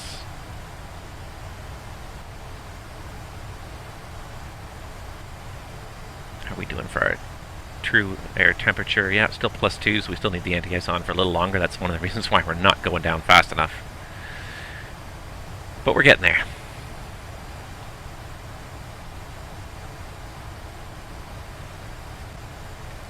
I can see we're going to level off just a little bit before we reach 3,000 there, so I think it's going to be okay. If I go to the, so our speed limit there at NACMA is 210. 1711 cleared. RNAV Zulu 08 left approach, NACMA transition. Well, WestJet 1711 cleared the RNAV Zulu 8 left NACMA transition. So there's NACMA again, so we're going to move up this one after the vector, and then it just comes straight around as a nice square. There we go, like it.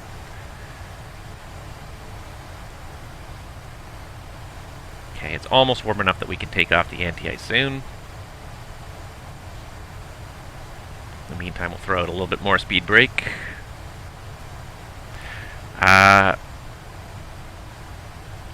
Why still use the squawk codes? I guess it's a little bit of redundancy for older systems. Not everybody has a Mode S transponder, although the vast majority of aircraft do. So again, it's a matter of being backwards compatible with the older systems. But yeah, I really don't know why necessarily we are. Most of the ATC systems around the world now are compatible with Mode S transponders. So the Mode C is kind of, or the Mode A codes are kind of redundant at this point. So I don't really know the reason why they really haven't done away with it.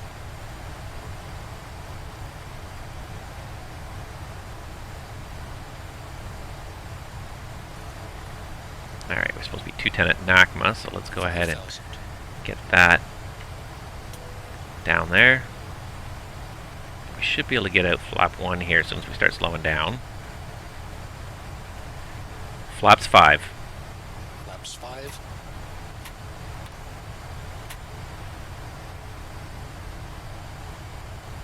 Okay, we should have started slowing down a little sooner, I guess. My bad.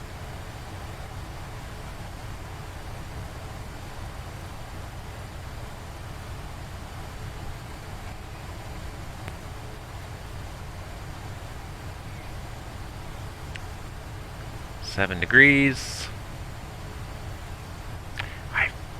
I believe the Boeing manual is the same in that you're supposed to have the anti-ice on if you're below 10 degrees Celsius, I believe. So we're going to have to keep the anti-ice on for a little while longer until we come out of these clouds at least. Flaps 10. Flaps 10.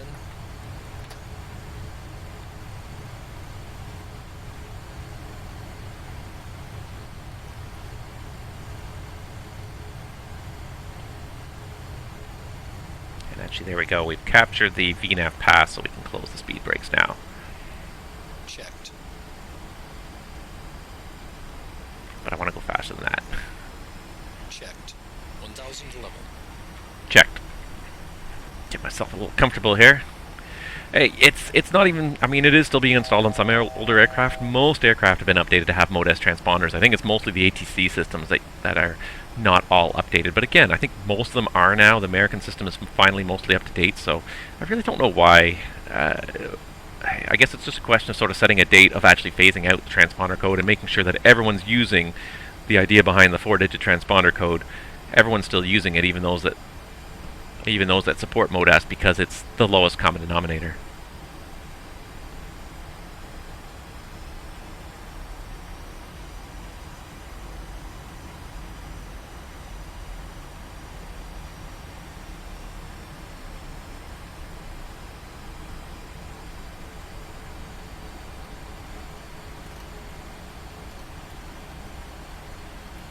Now 1490, I believe it was at Bexit. Russia 1711 for tower services, contact Vancouver departure 132.30. Over to the tower on 132.3 for WestJet 1711. Thank you for the service. There's 1947. The altimeter is 3000. Taxi Kilo Victor Lima crossing 130, right? Taxi Kilo Victor Lima. Okay, so I've got the Missed Approach altitude set, and we're still descending on the path. So that's looking good. Gear down. Gear down.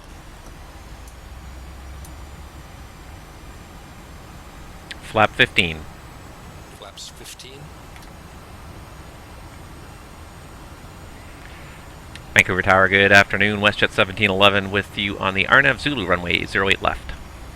WestJet 1711, the winds are 140 at 15, cleared land runway 08 left. Cleared to land runway 08 left, WestJet 1711.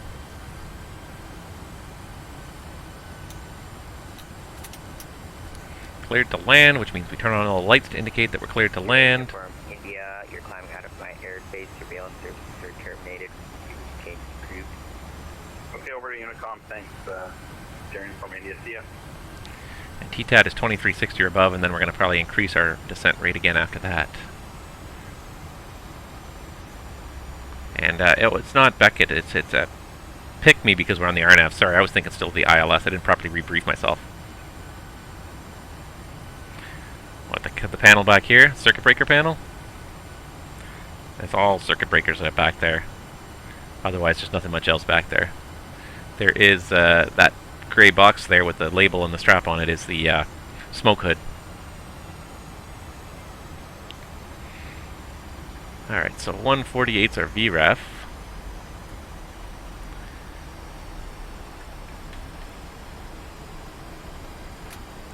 Flaps 25.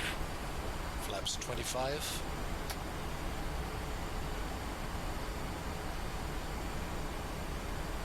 Flaps 30. Flaps 30.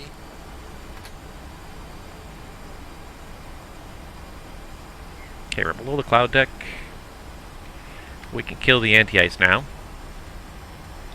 We're no longer in any visible moisture. Lights are out, good. Landing checklist.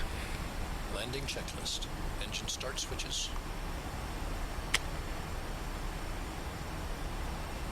Auto. Continuous. Continuous. Speed brake. Armed. Landing gear. Down. Flaps.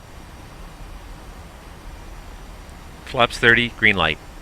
Landing checklist complete. Nothing left to do but land. Actually ended up with that configured a little earlier than I anticipated. because the approach got switched at the last minute, I got a little disoriented there, but that's okay. She's still going to land just fine.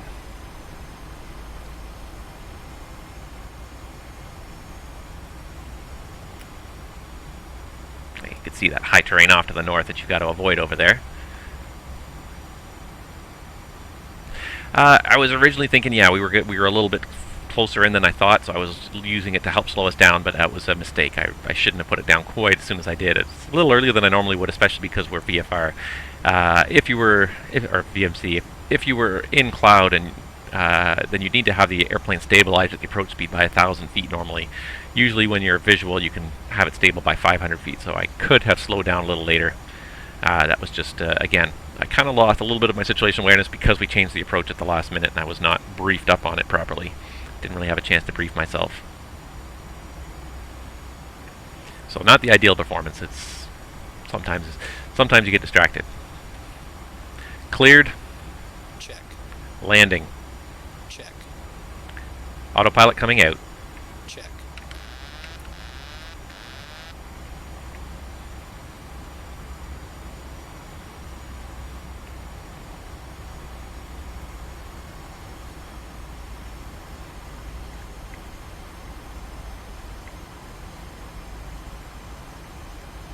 Vancouver, Rouge 1947, Lima 4, short of 8 right, ready to go. 100. 50. Rouge 1947.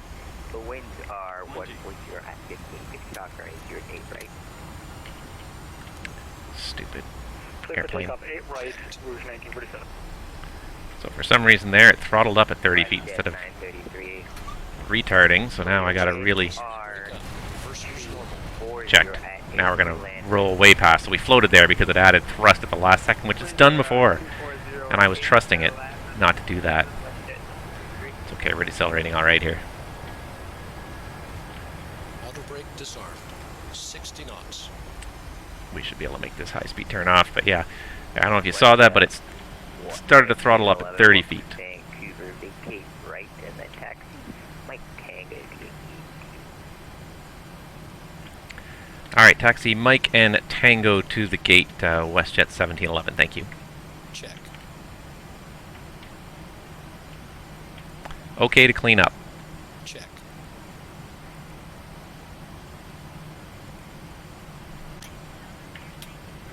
Master caution. Anti-ice. Alright, so Mike Tango to the gate, so it's going to be the first entry into the apron is going to be Tango. This is Mike here that we're just coming up on, and let's just Vancouver, check the parking Rouge positions 1947, here. 1.4 for 5. I don't know how well you guys can tell, but the frame rate did drop as we got to the ground here. Runway heading to 16,000, Rouge Back 1947. isolated.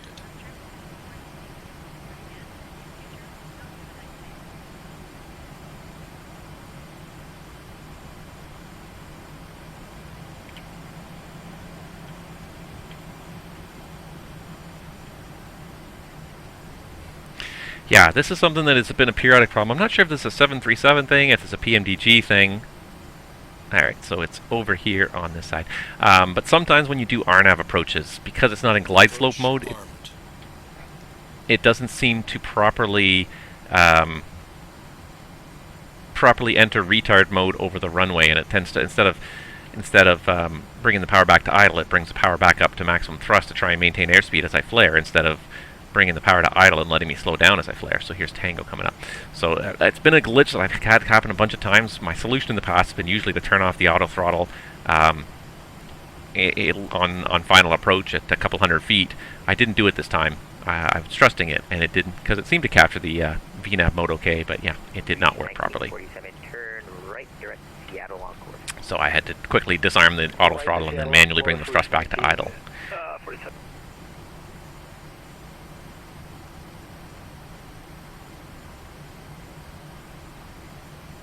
Alright, just make sure he's got all the lights off here. Yep. Start the APU, please. Starting APU. I like how it forces you to be polite to your FO. You have to say please or he won't recognize your command. Oh, good times. Wow, that was a long flight. Holy sugar. That was a long flight. But we're here. We made it back home to Vancouver from Orlando in one shot. And still with 9 tons of fuel in the tanks. Alright, just around the other side of the terminal here should be gate 82.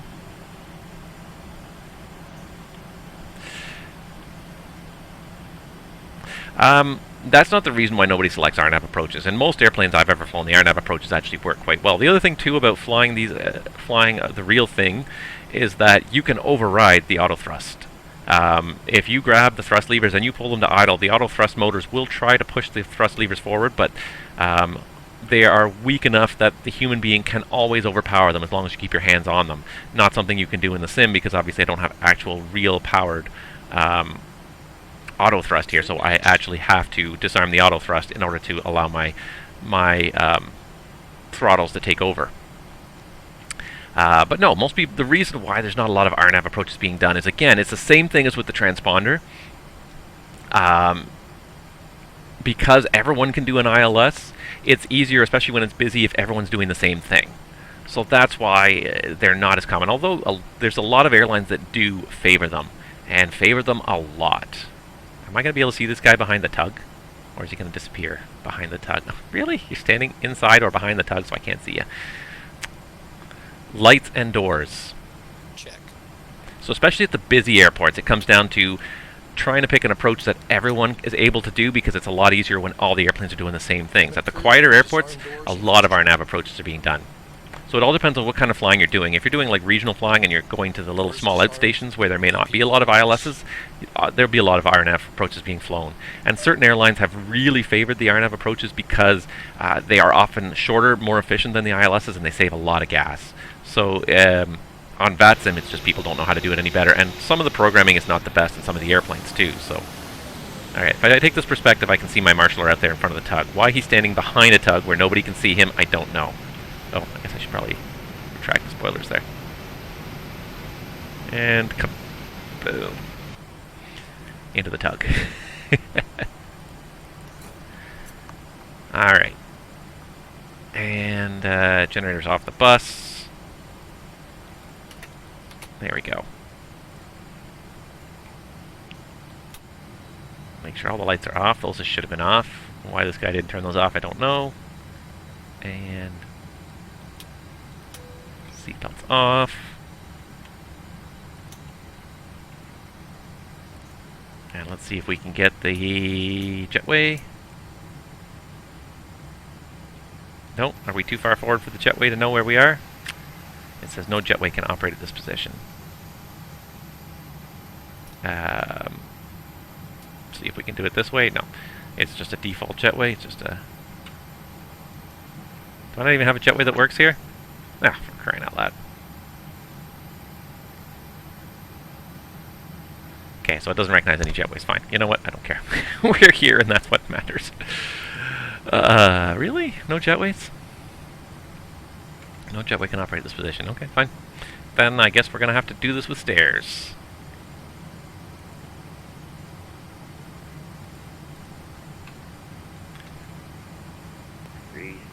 Shutdown checklist. Shutdown checklist. Fuel pumps off. Probe heat off. Hydraulic panel set. Thanks for the help today, Route 9047. Parking brake. Set. Engine start levers. Cut off. Weather radar. Off. Runway Off. Shutdown checklist and then complete. taxi Echo Sierra. Alright, and there we go. So he's done. Whew. Thank you. Thank you, Unusual Bend. I look forward to seeing you on future streams. Like I said, I'm going to be trying to do them at least once a week in the future. Just because of the length of this one, I had to sort of work out the timing with my personal life. But the other ones are going to be a little bit shorter, so hopefully that's going to work a little better in the long run. I don't know why the jetway won't operate. I'm pretty sure the jetways here work, so there's just obviously something glitching. I might be too far forward for the jetway here. I stopped where you told me to. Anyways. Yeah, but that's it. We are done. Let's check my logbook here. Yep, there's another flight done. So next is going to be Vancouver up to Prince George, and then from Prince George we do a nice long flight down to Puerto Vallarta. So that's done, and that's a little bit more experience points in my bank there. 300 experience points precisely now. done 48 flights on this series, all of them flown live on Twitch, and they're all still on my YouTube channel for you to watch as well and see what's happened in the past. It's been a fun evolution. It's definitely been a unique and different way of seeing the flight sim world, just seeing different airports and airplanes and being given a route structure to fly in a certain way. It's been great, so I've really enjoyed it. I'm glad you guys have enjoyed it too. If you haven't before, and I'm sure you have, but subscribe to the channel, subscribe to me on Twitch and on YouTube, and we'll definitely have more videos and more Twitch streams coming up in the next week or so. Thanks so much for watching, guys, and stay safe out there wherever you are. We'll see you guys all real soon.